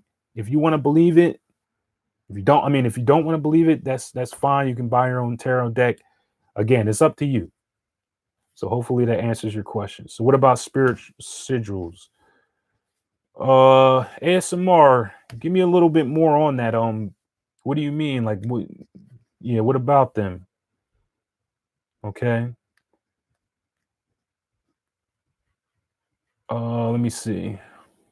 So what are some good books on both topics? Again, I know I always get this question all the time. But guys, I'm gonna make a video. I gotta get all my thoughts together, all my books together. I'm gonna make another video on books that I recommend. Okay. I get that question every live stream. Still a good question though, but like I said, off the top of my head, I mean, so many, but I always give the one source that I say all the time. The best online source that you can find is a website called Sacred Texts. I'm gonna give it to you guys again for the new people. As far as books that I recommend, though, I have to get a list together. Okay, hold on. I'm gonna put it right in the chat. I like this, and I'm not saying every source on there is good, but I'm telling you that I like this because it has a lot of good sources on there. Okay, and they have They have a lot more older sources. Like I always say, when it comes to astrology, tarot, when it comes to anything of this topic, you want to, you want to go farther back. You want to go as far back as possible. Obviously, when you go really, really far back, you're getting into expensive literature. We're talking thousands of dollars. We're talking anybody who's a scholar, right? Anybody who's a scholar who really gets into real literature, they will tell you that real books and real literature are going to cost a lot of money because it's that valuable. So $500 for a book is normal. If anything, that's cheap because we should need to be thinking like $1,000 for a book. For real literature, though, is what I'm saying. Just like anything else that's really, really valuable is going to have a, it's going to be very expensive because remember, things are based off of value here, even yourself. Okay. I always say, hey, if, there's been plenty of people that always ask me, I want more money, right? How can I get more money? Well, the one thing that you can do is become more valuable. You get paid according to your value to the world. It's not a conspiracy, right? The more valuable you become, the more money you get. Okay. So Sheila, you mentioned women in alchemy. What about those who are barren? Okay. That's a great question. All right. Now, first thing I have to,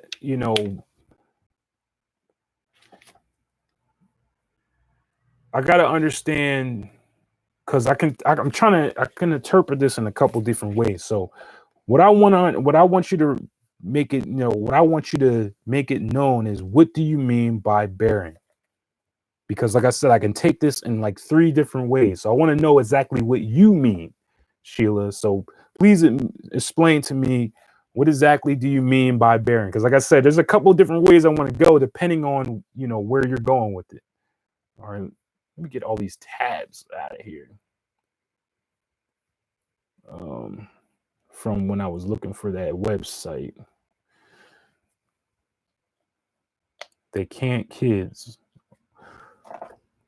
I started my Satan and Loose for asking because if they are based on astrology, then why people be putting blood on a sigil as if they are spirits? They're not using planetary symbols. Are they confused?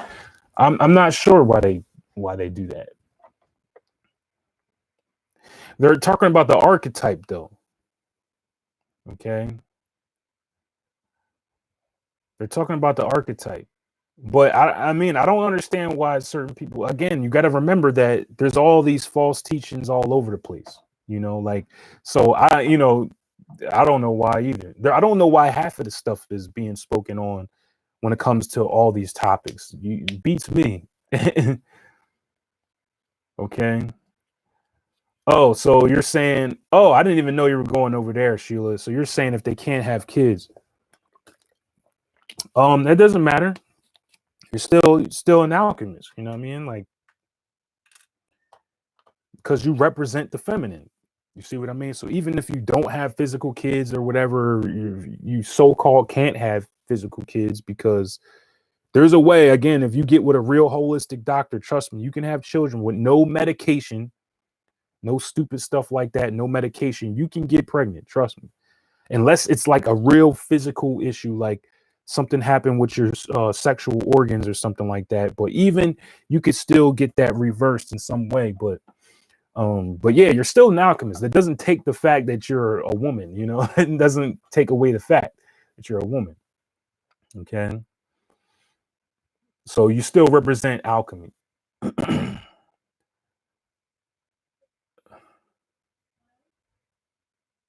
All right.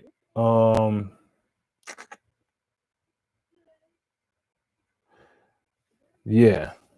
So guys, all right. Because like I was saying before, again, just to repeat one more time, and I'm gonna go into some deeper points about astrology being the mark of the beast, the stamp on your soul, the map. Okay. And I told you that X marks the spot, right? X is the sun within your houses. All right. So, just in case anybody's new here, when you're looking at your chart, and I'm telling you that your chart is your map for the maze. The maze is this reality here. All right. Wherever your sun is at, that is where the treasure is at.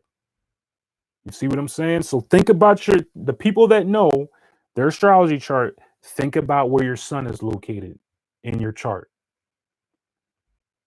because there's big emphasis there.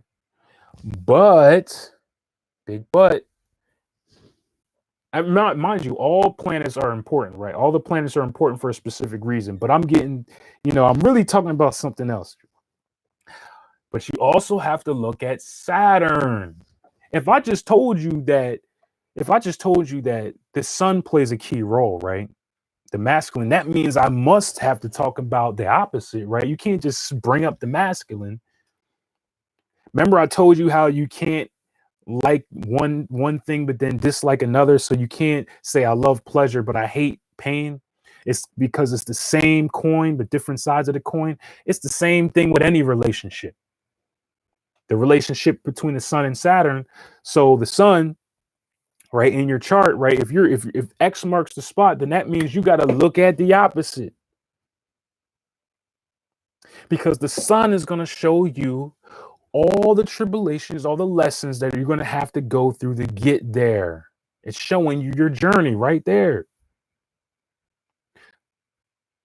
So you would look at the thing that rules your Saturn, right? You would look at the sun that rules your Saturn. You would look at whatever who's opposing Saturn or conjuncting with Saturn, or in the house that the Saturn's in, but then what's ruling that house. Then you would also look at the sun. You would see the sign is ruling the sun, whoever's opposing or conjuncting, or you would look at the house the sun's in, and then of course the sign that rules the house. What you're going to come up with, okay, what you're going to find is that this is a storyline. This is literally a storyline between the sun, the villain, and the hero. If you really understand that relationship between Sun and Saturn in your chart, you can create a story. You can write a storyline. That's what a lot of authors do with their greatest pieces, masterpieces. A lot of you don't know that some of these big superstars, screenwriters, or authors, their biggest work is the story within their own birth chart between the Sun and Saturn. I already told you that a lot of these people are Masons. Or if they're not a Mason, they're affiliated with some kind of occultist organization. That's how they get so high in life. And I'm not saying that you have to sell your soul to get to that point. That's not it at all. You just have to understand yourself to get to that point. So some of the greatest works, as far as story-wise, is somebody looking at their chart and understanding that relationship, and they write a story about it. Okay. Now you might be saying, well, dang, like I know my chart, but it's hard. I don't know how I can do that. That's why you get assistance. Because you might not be might not be good at mathematics, because see, the thing is, astrology is a lot of mathematics.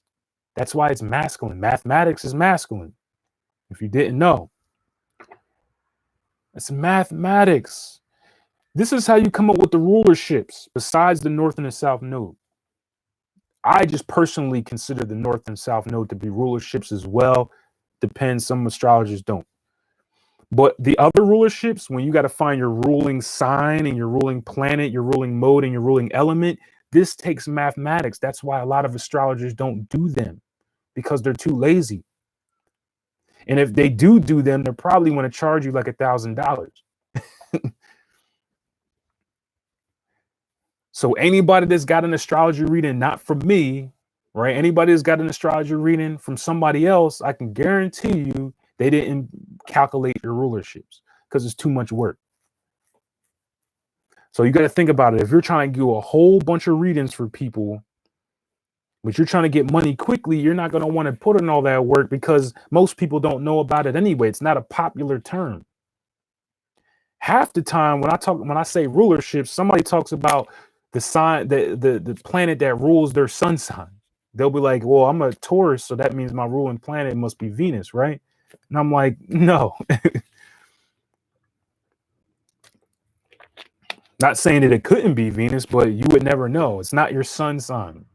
It's not the planet that rules your sun sign. And it's not always the planet that rules your first house either. I mean, as far as the planet that rules the sign on your first house or your ascendant sign, rising, whatever you want to call it. You got to do some mathematics. Okay. So again, that's why astrologers came to be, because if I just told you about how your chart works, right, where certain points, strengths and weaknesses, you focus on your strengths. Then when you have a weakness, mathematics, if you have a problem with mathematics, that means you get assistance from somebody else to help you on your path. So anything dealing with the world of mathematics, including astrology, real astrology is all mathematics. Okay. Including astrology, you get help, you will get assistance, and they will assist you with calculating these things and then giving you the metaphorical explanation. They will give it to you in the form of characteristics or archetypes. This will help you understand better. Okay. Thank you, Christina. Thank you. Love you. Thank you. I appreciate that donation. So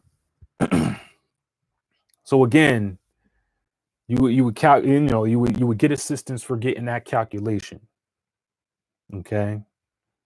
So you can get it in archetypal form. So you can say, oh, okay, like I said, if you're describing the planets, right, you give them archetypes, you give them characteristics to help you understand more. So we talk about Mars being the hot-headed warrior. Mars is the warrior, the hot-headed warrior. That's an archetype. We're not saying that Mars, the planet Mars, has a sword and a shield and is hot-headed. Mars is not even a hot planet physically. Okay. Mars is not even a hot planet, so that would make sense, right? What are we talking about here? We must be talking about symbolism, right? We must be talking about symbolism then. Once you notice that with a lot of things in life, especially when it comes to ancient culture, a lot of things will make a lot more sense. You'll be like, oh, okay, like I didn't get it at first. So that's what I mean by you got to get back into your right brain. You got to start thinking like a child again. Like, because children see the world as like this metaphorical, thing. That's why they're always comparing to, that's why they love cartoons. They love superheroes. They love that stuff. And then as adults, we get too high and mighty for that stuff, right? We're not into that fake stuff anymore. We're into reality. No, what happens as you get older, you become more schizophrenic. You're not in the reality anymore. You're far from reality. Your child, your grandson, your granddaughter, whatever, or just a child like your little brother, that is an intelligent being. And you're going to make that being feel bad because he's smarter than you or she's smarter than you. So you continue to do the cycle, the damage cycle, and you beat fake reality into them too, and they become schizophrenic as well. Again, schizophrenia is when you believe things that don't exist. That's 50% of the conscious mind right there. The ego. Assumptions, and then it's even worse again if you act on these things that you don't know exist. So here's again, like when you lump people together and you say things like, oh my God, all women can't be trusted, all men can't be trusted, all men cheat, all women cheat, or whatever. That sounds like a schizophrenic phrase, doesn't it? Because that's not true. That might have been what happened to you in specific relationships because you are most likely doing wrong too. When it comes to relationships, nobody ever wants to admit that they did anything wrong. So that's why when you're dealing, like, and I did this many, many times, when you're dealing with relationships and you're trying to help people get back together, you hear one side, you hear the other side, and guess what? They both blame the other person and they both think the other person was wrong. So who's really right? They'll say, I did that because she did this to me, or I did that because he did this to me and I retaliated and blah blah blah. And who's really wrong in the relationship? Just food for thought for other things. Look at some of these comments though. Isn't Isis the other polarity of Saturn? Oh my God. Yeah, the hero's journey. The Bible has a lot to do with astrology and it's hidden in code. Yeah, John. The whole Bible is about astrology, guys. I mean, all mythology is about astrology. It's always about the hero's journey. It's always about the sun, this magnificent story about the sun and Saturn. Okay, not saying, but here's the thing I want to tell you guys though. You don't want to get caught up like everybody else thinking that the masculine is always better. We like the masculine because we can understand it better. Because masculinity is light. You can see it. You can understand it as plain as day. But then the feminine is what we call chaos. But that's beauty though. Because here's the thing, when we think about true beauty, what we're really seeing as beauty is contradictions. Okay. That's why when we look at a woman, right, a beautiful woman, we say, wow, she's beautiful. We don't even understand what the term beautiful is. We don't even understand why we're attracted to that person. We see the chaos, the contradictions. That's what makes her so beautiful. Here's the thing. Here's a secret, guys, or women too. Because see, the thing is, a couple of women asked me before, how do I become more attractive with males, especially high vibrational males, right? The more that the man notices these contradictions within you, woman, the more he becomes attracted, because again, opposites attract. So you're probably thinking, well, you're probably scratching your head right now, like, that's a little confusing. Like, what do you mean I got to be more contradictive? You don't have to try to do anything, is what I'm telling you. You're naturally like that. So again, you have to let it all out and let it flow and become your natural self for a moment. Okay? You have to be natural, because then you're all these energies come from you.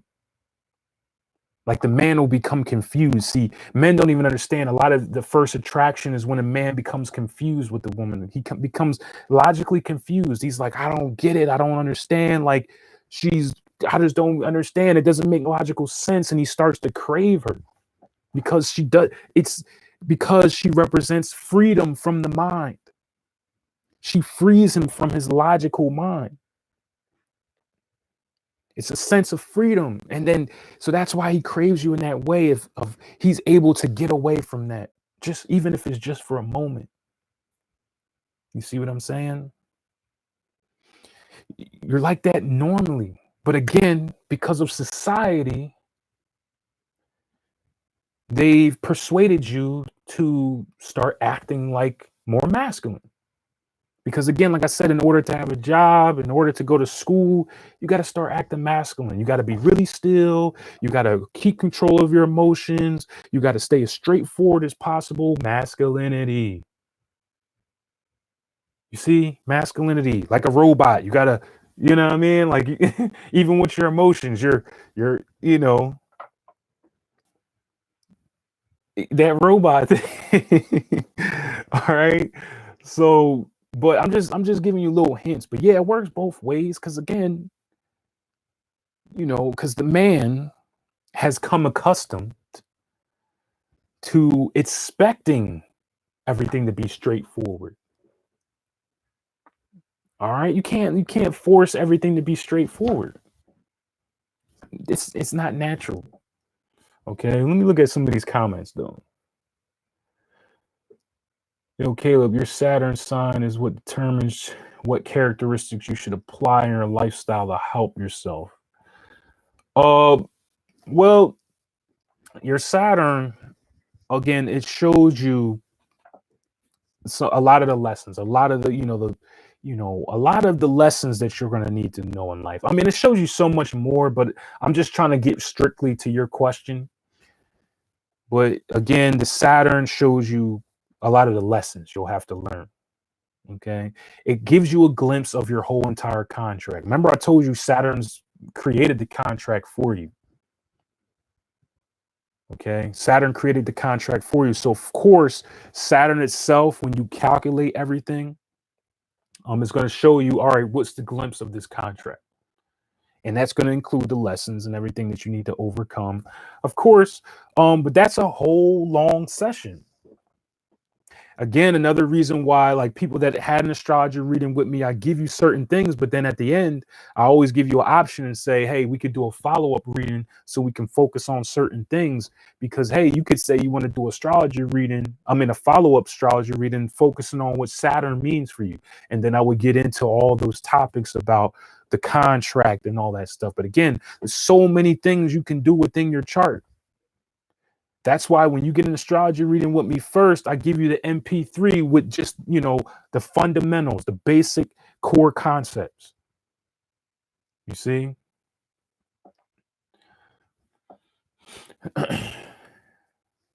Yeah. I don't like when some people refer to the moon as evil. The moon is feminine energy. See, Diggs, they all, again, like I said, anything dealing with the feminine, every time, they always shun it. Okay? Even if you represent the feminine, they'll shun it from you. Okay? They call it evil. Anything within, like I said, just do history. Anything that's representing the feminine, it was always labeled evil. It was always labeled wrong. They tried to destroy it. They tried to get rid of it. Right? Because what does the masculine like to do? Control. But obviously, you can be too masculine. Right? And now you want to try to control every little aspect of life. You can't do that. That's what society's having trouble with now, is that they're trying to control everything. And they're failing miserably because you can't control. Natural disaster happens. They can try to predict when a natural disaster happens, all that stuff, but they still can't fully prepare for it. Okay? They can't do it. They can try to control all they want. There's certain periods where you need to control, yes. Again, there's certain periods where you got to use the masculine. There's certain periods where you got to use the feminine. You have to get good at understanding relationships. Again, referring back to the feminine period, this is why back in the day they talked about a woman's intuition.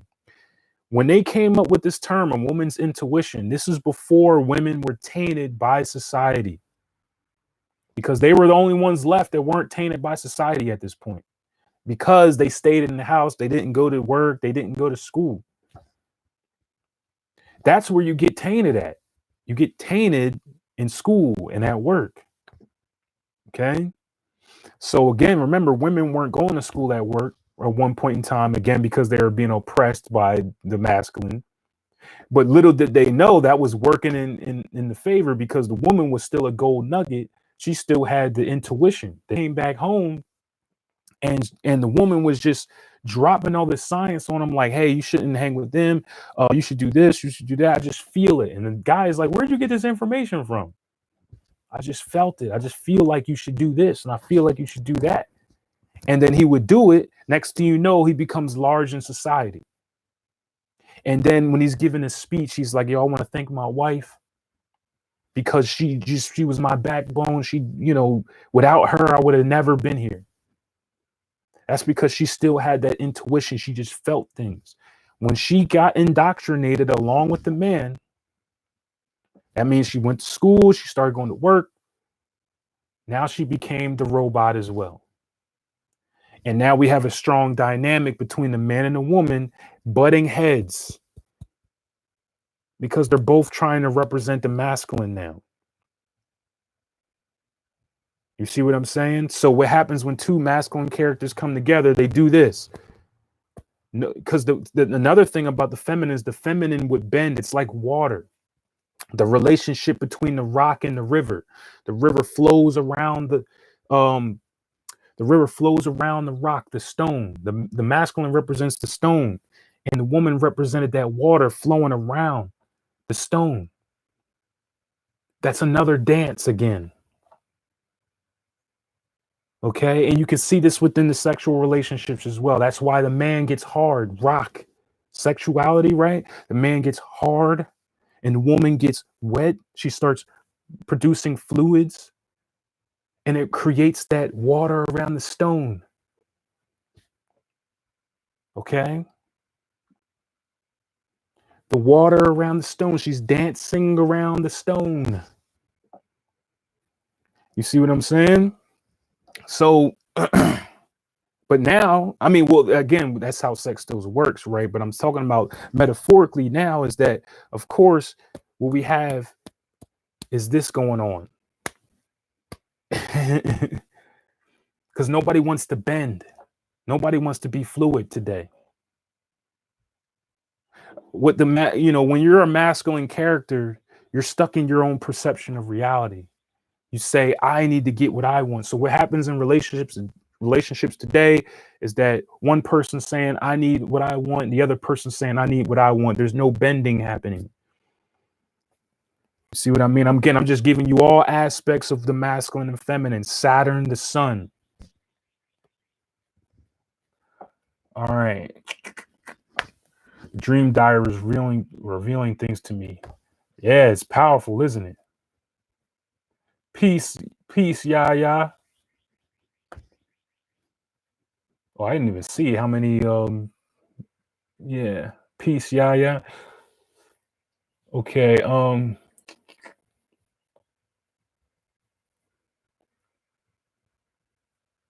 Yeah, C. Diggs brainwashed by media, school, and jobs and religion. Oh, yeah, that's another one. I always forget about religion, but yeah, you get it from religion too.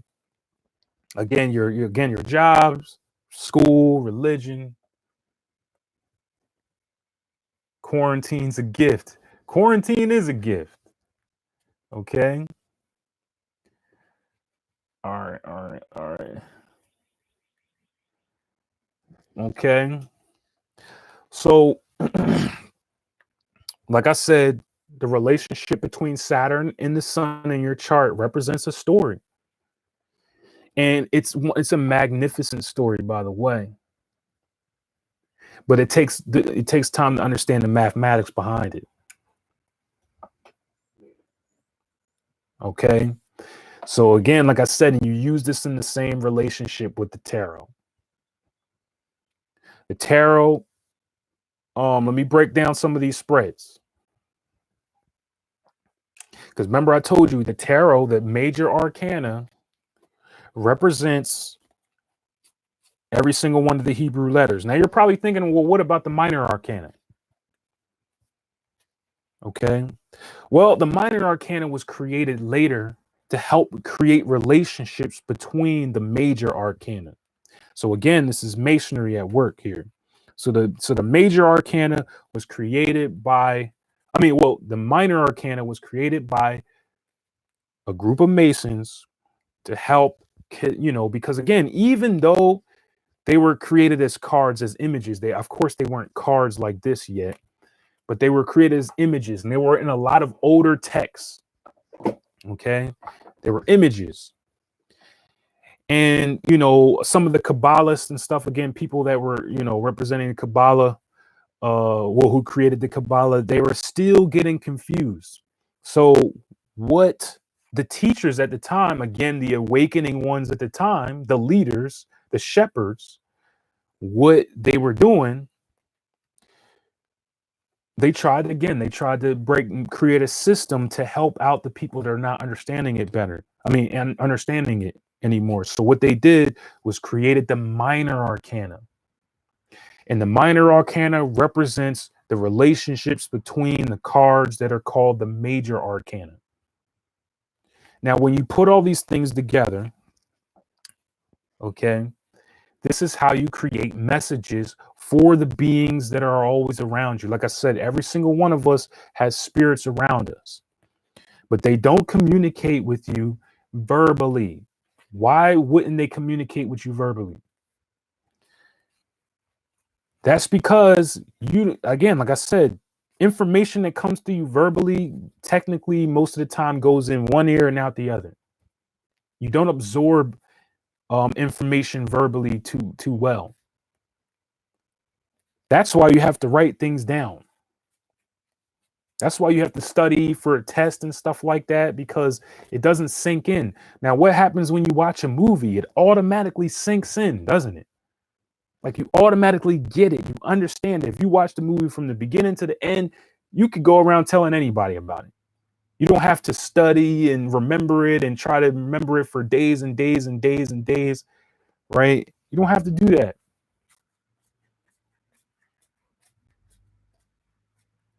Okay.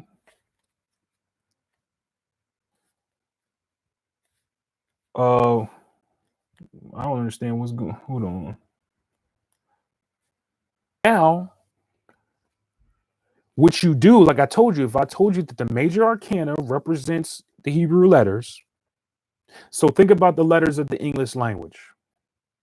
You can't just communicate with just one letter, right? What does that mean? If I just send you the letter A, if I just put in the chat the letter A, right, you're going to be like, what does that mean?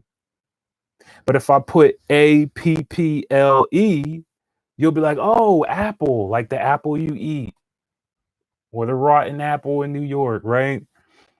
It's the same thing with the tarot, okay? So, and of course, it's going to be mixed in with the minor arcana, because the minor arcana kind of acts like filler that helps you project the message even better. Okay, so that's what you're doing. That's what again, there's two major points for tarot. Okay, the first major point for tarot is that you're supposed to put your consciousness within these characters, within these symbols. Why? Because you need to merge with these, with the symbolism. This is I'm talking about subconscious mind here, okay? Because remember, your subconscious mind runs your reality. So if you have an imprint of a message in your subconscious mind, that's going to affect your reality. That's the first major point. The second major point is, again, if you weren't good at doing this by yourself, you would get assistance. That's how the whole thing of getting a reading came to be, because somebody noticed within their astrology chart that they're not good at reading symbolism.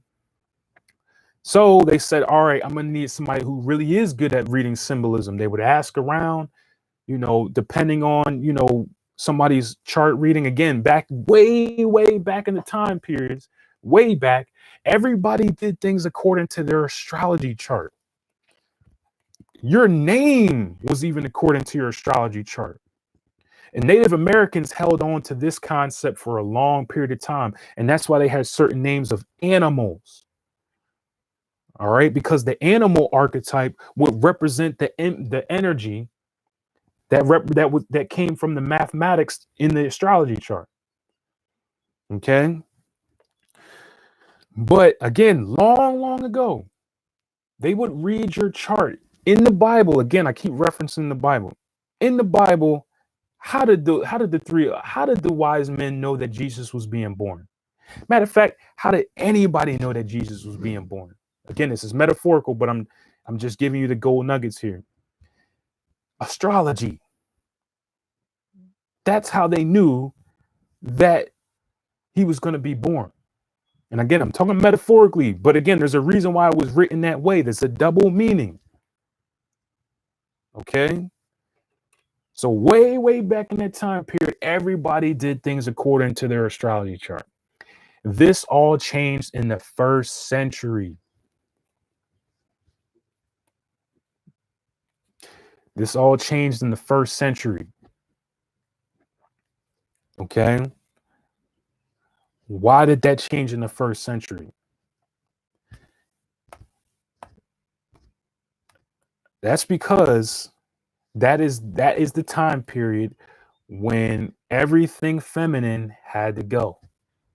That's when they started burning all the libraries. That's when they say, you know what, the feminine, we're taking control of this. This is not meant for everybody.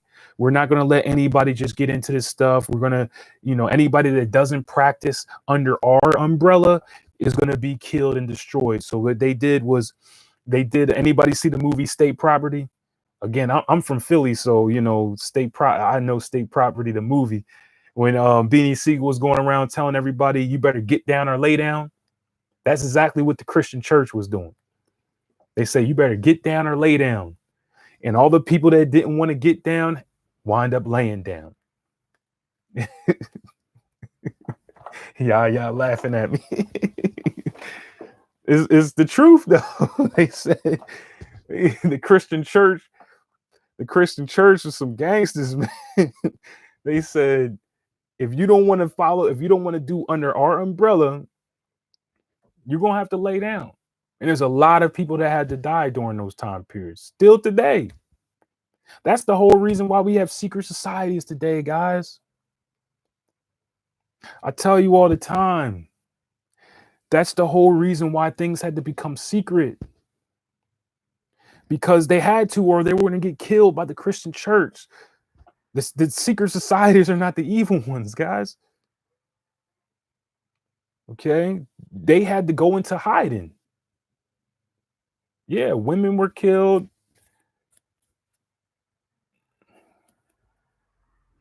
All right.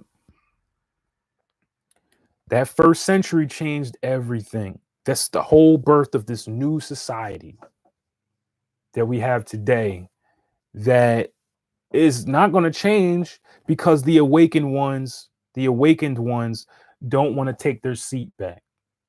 Remember, this is us, guys. The awakened ones, we're supposed to be leading the sheep. We're supposed to be the shepherd leading the sheep. Okay. Well, we don't want to do that because it's uncomfortable. We want to live on an island by ourselves and meditate all day and only talk to people who are just like us. That let's tell the truth. Because again, that's what's been taught to you by other YouTubers and stuff, that you should go live on an island, go to the woods and stuff, and only live with yourself and escape the matrix, even though the woods and the jungle is the matrix too. I mean, this whole thing is the matrix. You're not escaping it at all. I told you how you can escape it. By having the key. The key is within your body, is the Kundalini. Okay, let me tell you. Oh man, I got to start hopping on Zoom because I wish I could show you my screen right now. It's crazy. Because the staff, the healing staff, and it has the staff and it has the snake going up the staff. All right, I hope I'm giving you the visual. Okay, because that's your key there. That's the key to unlocking your soul out of flesh, because even when you die, you go back into flesh. Okay. So the key is that staff with the snake going around. So let me describe what it is. The snake is the Kundalini, right? So in order to complete the key, because obviously your spine is not just the key by itself, your Kundalini has to go up that spine and tap right here. Now you have created the key to unlock. But again, that's not just a simple task that you can do. But I already told you that unlocking, well, first, to even get to that standpoint, you got to look at the astrology chart. Because again, here's the thing. When you're doing what you're meant to do in life, you're raising your frequency. If you're upset about your life and you're mad that you're working at McDonald's and stuff like that, your frequency lowers. But your chart shows you exactly what you should be doing. It's right there. Again, if I gave you an astrology reading, you have the answers to your success right there. It's right there for you to see. You just have to step up and do it. Doing the physical realm is very easy, guys. You just do things. You just get up and do it. Don't be worried about what other people say. Don't let the fear and stuff get to you. So look at your astrology chart again. Look at those singular points that show you where you're strong at. Okay. They're going to keep showing you where you're strong at, and they're going to show you where you're weak at. Remember, if you're weak at something, that means you need assistance. That's how it works here. Okay. That's how it works here. You look at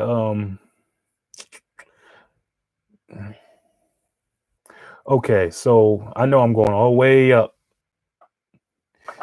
All right. So how should you approach tarot with your ancestors? Again, like I said, the whole tarot itself is communication with the beings and ancestors around you, is communicating with the energy that's around you. So again, if you had if you had a tarot reading with me, I'm saying I'm doing this reading to communicate and understand the energy that's around you, and I'm gonna give you the message. The message comes within the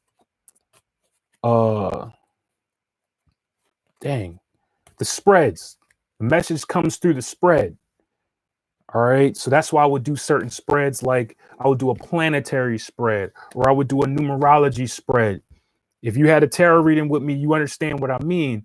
If you haven't had a tarot reading with me, you probably don't get it, because the tarot readings that I'm talking about are not given to regular people.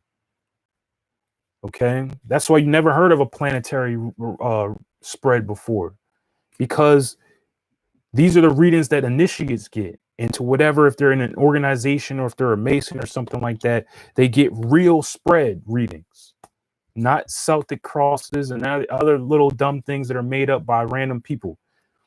Okay. So, but yeah, you would get a real, that's how you communicate.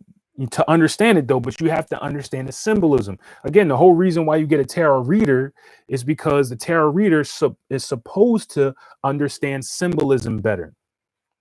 Like I said before to many other people, there's plenty of other people, tarot readers, who will tell you flat out they didn't study anything. They just picked up a deck and started going. That's automatic red flag. You can't just pick tarot cards up and start using them without no knowledge of what they are. You're just, I mean, I don't even know where that came from. That's just pure laziness, though. Like, that's, again, like everybody wants to skip steps just with anything. You can't just become Michael Jordan if you never played basketball before. It's not how it works here. Again, we got to stop trying to take the easy road at a time. There's plenty of people that I heard say that before. Well, I just picked up a tarot card deck and I started doing readings. It's not how it works here. Again, you can't become Michael Jordan if you never played basketball before, if you never practiced, if you never put in the time, if you never did the knowledge, if you never got coached. You think Michael Jordan became who he was just off his own thinking? He was coached by many, many people. And with all that, with his dedication, with his coaching, with his practice, with his discipline, with his focus, he became who he became, Michael Jordan. That's reality. What's not reality is saying I can do something without any work. That's not reality. So ASMR, again, all you do is start learning the symbolism, and you'll be able to understand the message of all the beings and the energy that's around you. Does doing tarot attract more spirits to you, or is it your own personal spirits that help you? Again, everybody has spirits around them, Junk. So I know people say, all right, when you do tarot card readings and stuff, you attract more spirits to you. No, what's happening is that you're getting more activity out of the spirits that are already present around you. That's what's happening, because now you're effectively communicating with the spirits around you. Before, you were not paying attention at all. Before, you were not hearing what these spirits were telling you at all. But now that you're actually effectively communicating, of course, they're going to start doing things in your reality. Hopefully that makes sense.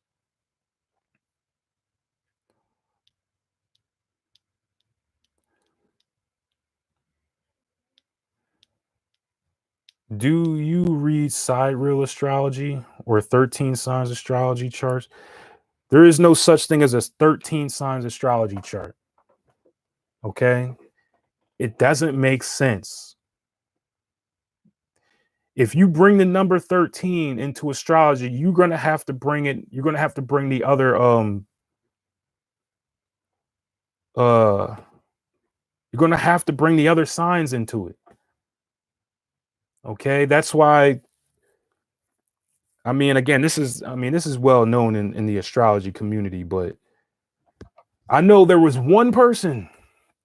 I know 13 signs astrology. Yes, I know. He claimed to do 13 astrology charts.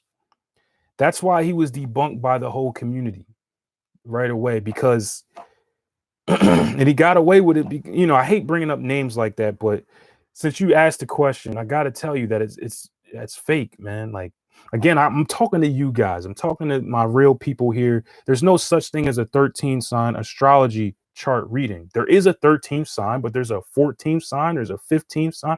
There's many constellations. There's a reason why we only focus on only focus on 12, because these 12 affect us the most. That's like when somebody asks me about the asteroids in astrology too, and I'm like, yeah, we could talk about the asteroids, but they play such a little difference in your chart that there's no reason to bring them up unless you're just really trying to dig in there. You see what I'm saying? But if you bring the number 13 in, it's gonna have to go to 22. You can't just bring one in. That's mathematics. I told you, just got finished telling you that astrology is about mathematics. That's why you can't just bring in one extra one. You would have to take it to 22 constellations, 22 signs. You would have to do that in order to, but again, if you go that far, you're doing this access. You don't need to do all that, because yes, these other signs do affect you, but in very small ways. Okay, what you need is information so you can start changing your life now. Again, if you just have the time and you're one of these people that want to do that, that's fine. But you can't go around saying I'm doing astrology chart reading for somebody with only 13 signs. That doesn't make sense. It's not mathematically making sense. That's why he was dismissed by everybody. Like, I mean, I'm sorry to tell you that, but 13 Signs Astrology was dismissed by everybody.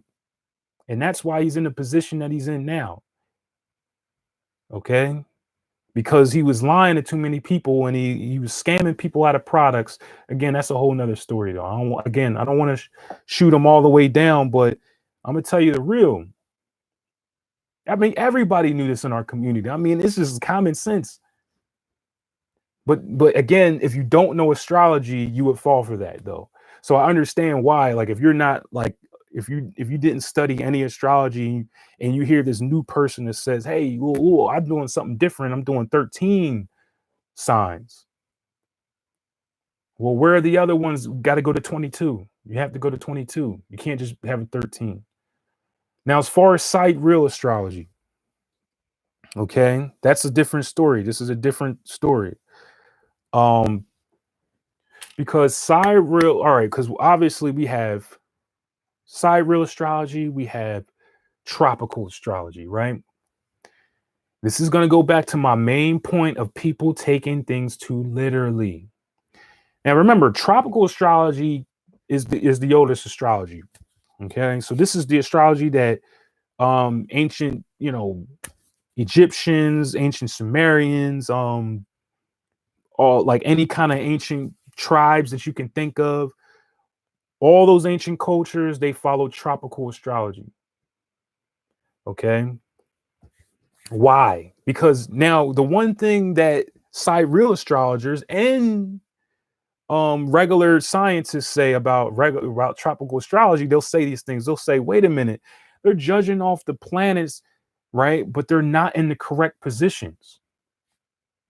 That's what the sidereal astrologers and scientists will say. They'll say, hey, look at that stuff. They're not that's fake stuff because they're not even on the real positions of where the planets actually are. That's because they don't get mythology and they're too literal. They're looking at the actual sky, right? Now you do that, but I'm saying you got to understand what you have to do. Because if you understand what you have to do, you would see why it's silly to look at the exact position, because it's not about that. Okay? What you're looking for is where the sun is shining its light. That's how you get the zodiac wheel. You see what I'm saying? So here's the thing. Here's how you just throw sidereal astrology right in the trash with one comment. If you're following sidereal astrology, you can't use the zodiac wheel because the zodiac wheel is based on the sun's light. So sidereal astrology itself is a contradiction because you can't say, all right, I'm going to be based off where the planets actually are, and then go into tropical astrology and then use the zodiac wheel. So again, tropical astrology came first thousands of years later when the ancient Egyptians started to do trade in the East. They of course, when they're doing trade, they're seeing the culture, and they took some scripts and said, oh, okay, well, they're tracking the planets and stuff like that. Wait a minute, the planets are not correct because Jupiter's over here and Saturn is over here. Let me rewrite this. The birth of sidereal astrology, because they were too literal. That's what the northern hemisphere was known for, being literal as hell.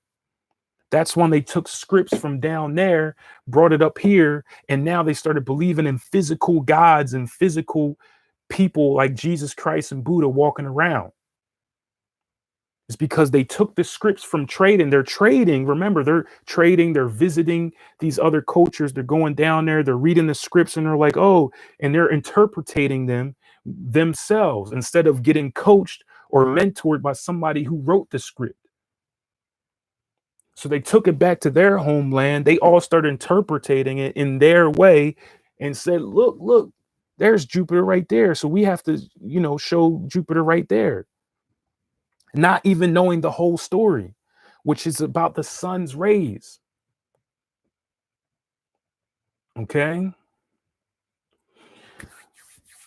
So again, if you use sidereal astrology, you can't use the zodiac wheel, aka you can't do astrology at all, period. You're just a regular scientist observing the stars, but you can't use the archetypes. That means you can't do an astrology reading. You again, if you don't have the zodiac wheel, you don't have astrology at all without the zodiac wheel. Okay. I mean, it's just point blank, period. Tape master, what do you mean by Asian astrology? I mean, there's many countries in Asia, right? I don't know what you mean by Asian astrology. Do you mean Chinese astrology? I'm guessing that's what you mean. I'm not sure. Okay. Oh yeah, Mad Kid. Yeah, Chiron too. Again, these Chiron, plays a role in your chart, but it's not that important, because again, it's such a small body. Again, we could talk about all these things that really affect who you are, but when you're getting a reading, you need the big juicy details. And again, if you want to decide to go further and you want to keep going, dig deeper and deeper and deeper and deeper, yes, you can learn about the other signs, you can learn about the other consultations, asteroids, comets, all those juicy little details that are affecting you on a very small scale. But if we talk about Jupiter, that's affecting you on a large scale. We're talking about Mercury, you see what I'm saying? These are important details. Okay. Oh, so tape measure, you're talking about a Chinese astrology. Chinese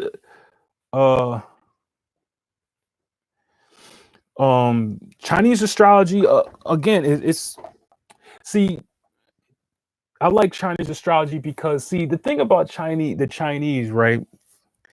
they were very, very, they're very logical thinkers. I'm talking about the ancient Chinese, right? Ancient Chinese were very logical thinkers, but one thing that they understood was the art of mythology.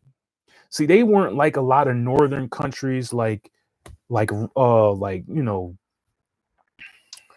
weren't just like a lot of other places like Rome and stuff where they just didn't get it at all. Okay. But the Chinese understood, they understood the mythology, right? But even though the ancient Chinese were logical as well, so what they did was created a system where they would look primarily at the whole cycles. That means the years, the whole cycle of the sun. That's why Chinese astrology, they primarily look at, yearly basis. Now you go deeper too with the most people don't know that. Let's just say, all right, take me for an example. I was born in the year of the snake, okay, which makes sense. But now, according to my month, I will be known as an earth snake, okay? So you do go deeper with Chinese astrology as well. You go way deeper, but now that's way more accurate than sidereal astrology. I can tell you right off the bat, okay? But again, if you want to go to the original, the traditional, going all the way back those thousands of years, it's tropical astrology. Okay. It's tropical. Not saying that Chinese astrology or even sidereal astrology is totally trash, right? I'm not saying that because obviously there's going to be some gold nuggets and everything, but I'm just saying that it's not going to be 100% like tropical astrology was.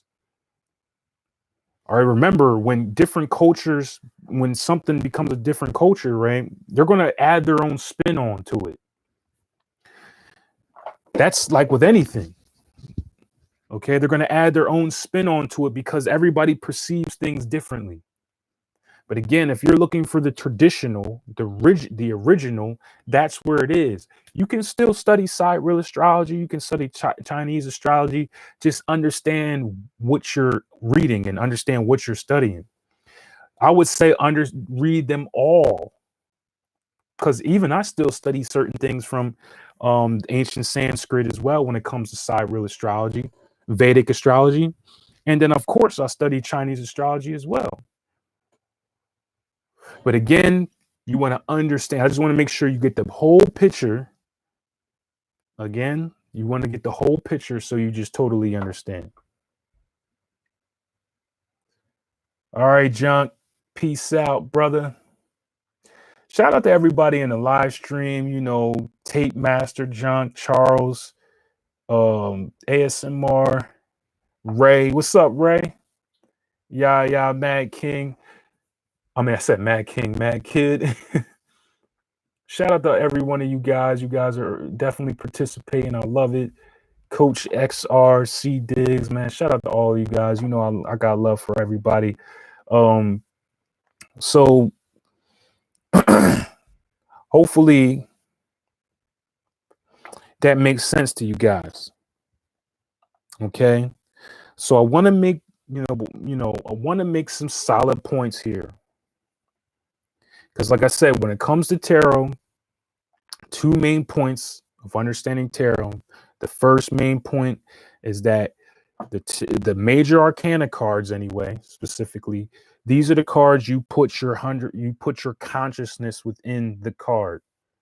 Again, I'm not going to explain that because those are for my students. Okay. The second thing, again, is when you get assistance with somebody who understands symbolism.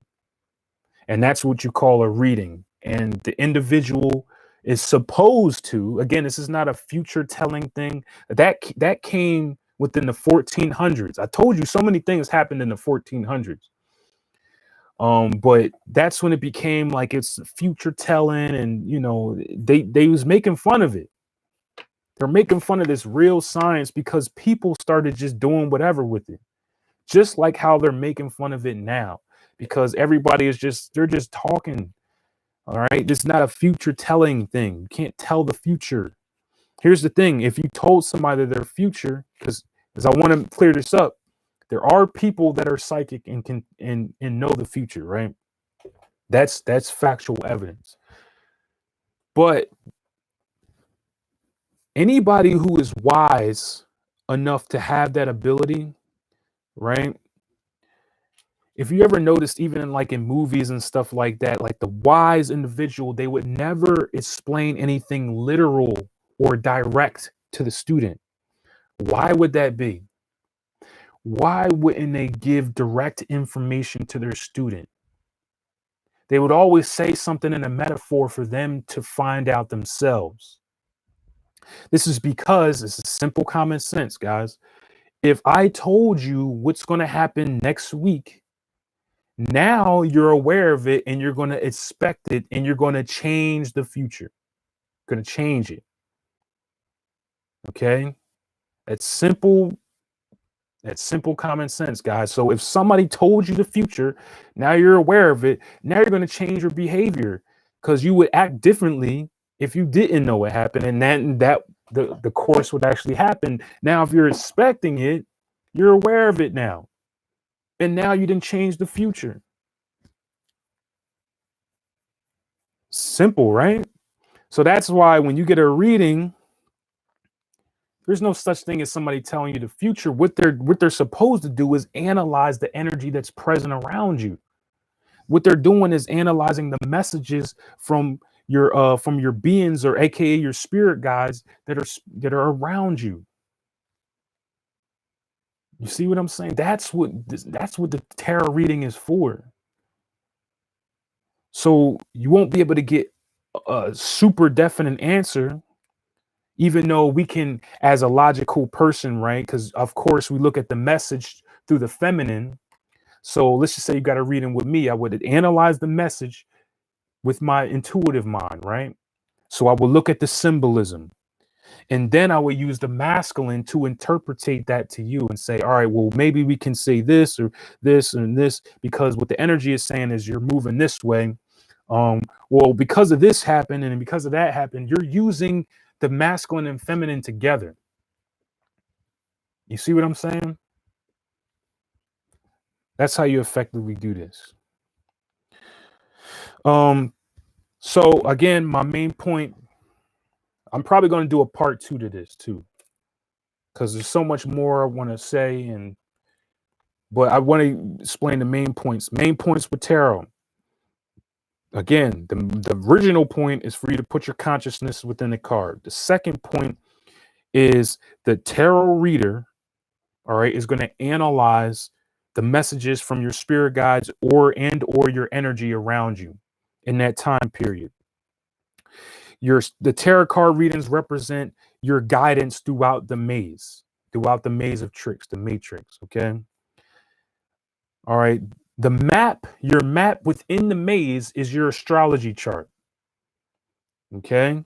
So if you have your astrology chart, that is your map for how you're supposed to navigate the matrix. And you're probably saying, how do you navigate? You look at your strengths and weaknesses. Simple as that. So if you say, I'm strong here, I need to be walking this way. I need to do more of this activity or whatever. I need to do more. I need to be more in these. I need to get in these situations more, this environment more. And you also prepare yourself to be in situations and environments that you're not good in. You look at your weaknesses and say, these are the types of people that I need in my reality for my journey, for my hero's journey. So you understand how this relationship works. You have your map, you have your guidance in spiritual guidance and help. Okay. You also have the other people that are good in what you're weak in to give you assistance within your reality. This is simple, point blank, and plain. Okay. When you start doing these things, okay, this is when life becomes easier for you. It's always going to be difficult, by the way, because I already told you the relationship of life, right? I said you have to have pain in order to get pleasure. So that means you can stop looking for heaven, and there's no hell either. But you could stop looking for this point in time in life where everything is going to be good and everything is going to be positive, 100% positive, and nothing bad is going to ever happen. Because that's letting me know that you don't know how this thing works. Because if you know how this thing works, then you know you have to have pain in order to get pleasure. You have to have death in order to get life. All right. So you can stop expecting that. And then you won't get your feelings hurt as much because you know exactly why it's happening. So when death or pain happens to your life, you're not shocked like everybody else. When death or pain happens to somebody else, they're completely blown away and shocked, and they stop moving in life. What happens when you stop moving is that you become stagnant, and then you go down, down, down, even deeper. So when pain or death hits you, you just keep it pushing. You're like, oh, right. I mean, you could be upset, but you don't stop moving. If somebody close to you dies, you can't stop moving. You just have to say, oh, there's no such thing as real death. You have to explain that to yourself over and over again, because obviously you haven't been taught that. And me just telling you now is not going to affect you too much. It's just like an affirmation. If you say an affirmation one time, that's not going to affect you just much. If you say, I want to be successful and never say it again, that doesn't do anything, right? What do you do with affirmations? You say them over and over and over and over again till it becomes a reality in here. You see what I mean? But you won't be shocked like everybody else. When something bad happens to them, they totally stop. They totally fall on their face. They're done. And they miss on opportunities, because anytime something bad happens to you or something like that, or anything negative happens to you, that's an opportunity for you. All motivational speakers say this. You better look around in your environment or your situation and sit there and see and look for the opportunity. Okay? So you have these two things as a relationship. Again, tarot represents the feminine, astrology represents the masculine. Because in order to understand your astrology chart, you're going to have to use mathematics and use your masculine brain. In order to understand tarot, you're going to have to use the intuitive brain.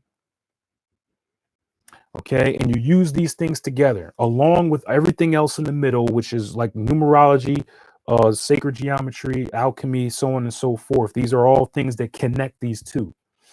All right. That's the knowledge of self. You want to get to know thyself? There's your secret. I just gave it to you.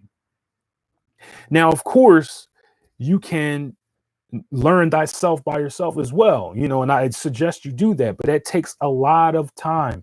That's why in the age of Aquarius, astrology is ruled by Aquarius. Why would astrology rule Aquarius?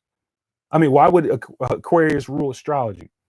Because in this time period, you're going to need astrology the most. Why? Because life is moving too fast.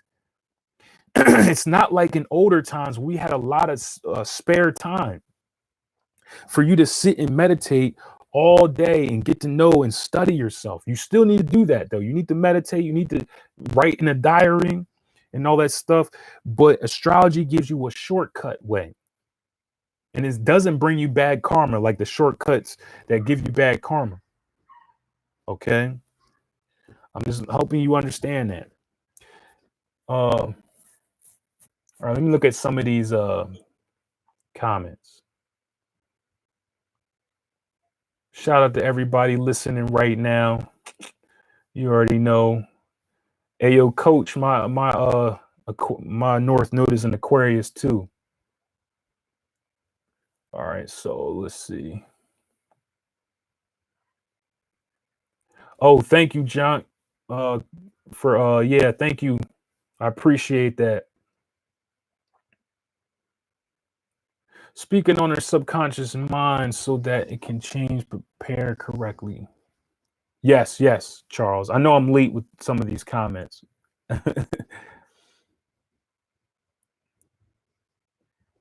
Oh yeah.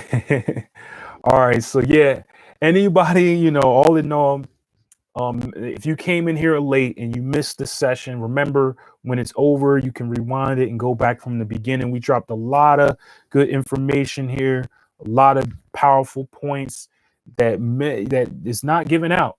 Okay. I always spend as much time as I can I got, I gotta chill, wire down, get something to eat and stuff like that.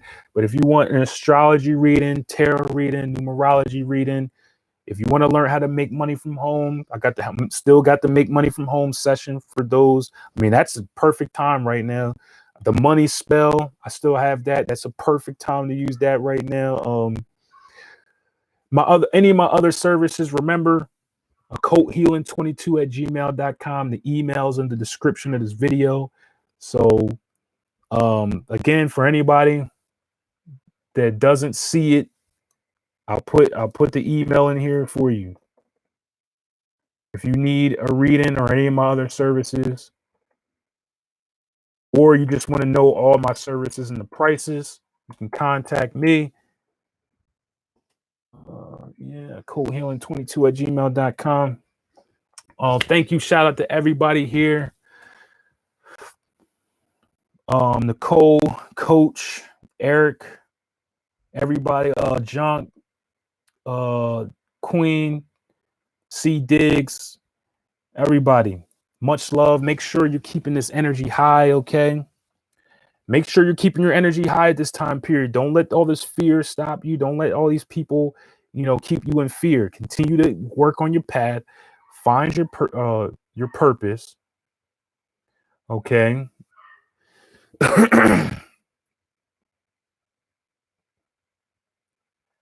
Okay, find your purpose.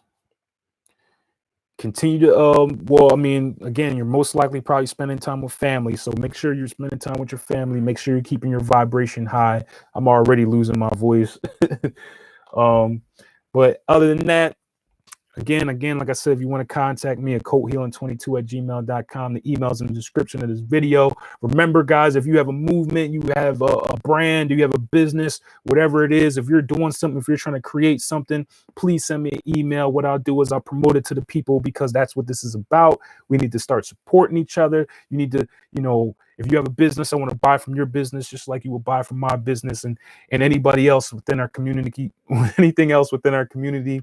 We can do this together and we can rise, and we don't need anybody to give us a loan or none of that bull crap. All right. So keep your energy high. I'm gonna leave you in peace. Namaste. Ashe. You already know. And guess what? How many loves is it? It's only one love. Peace.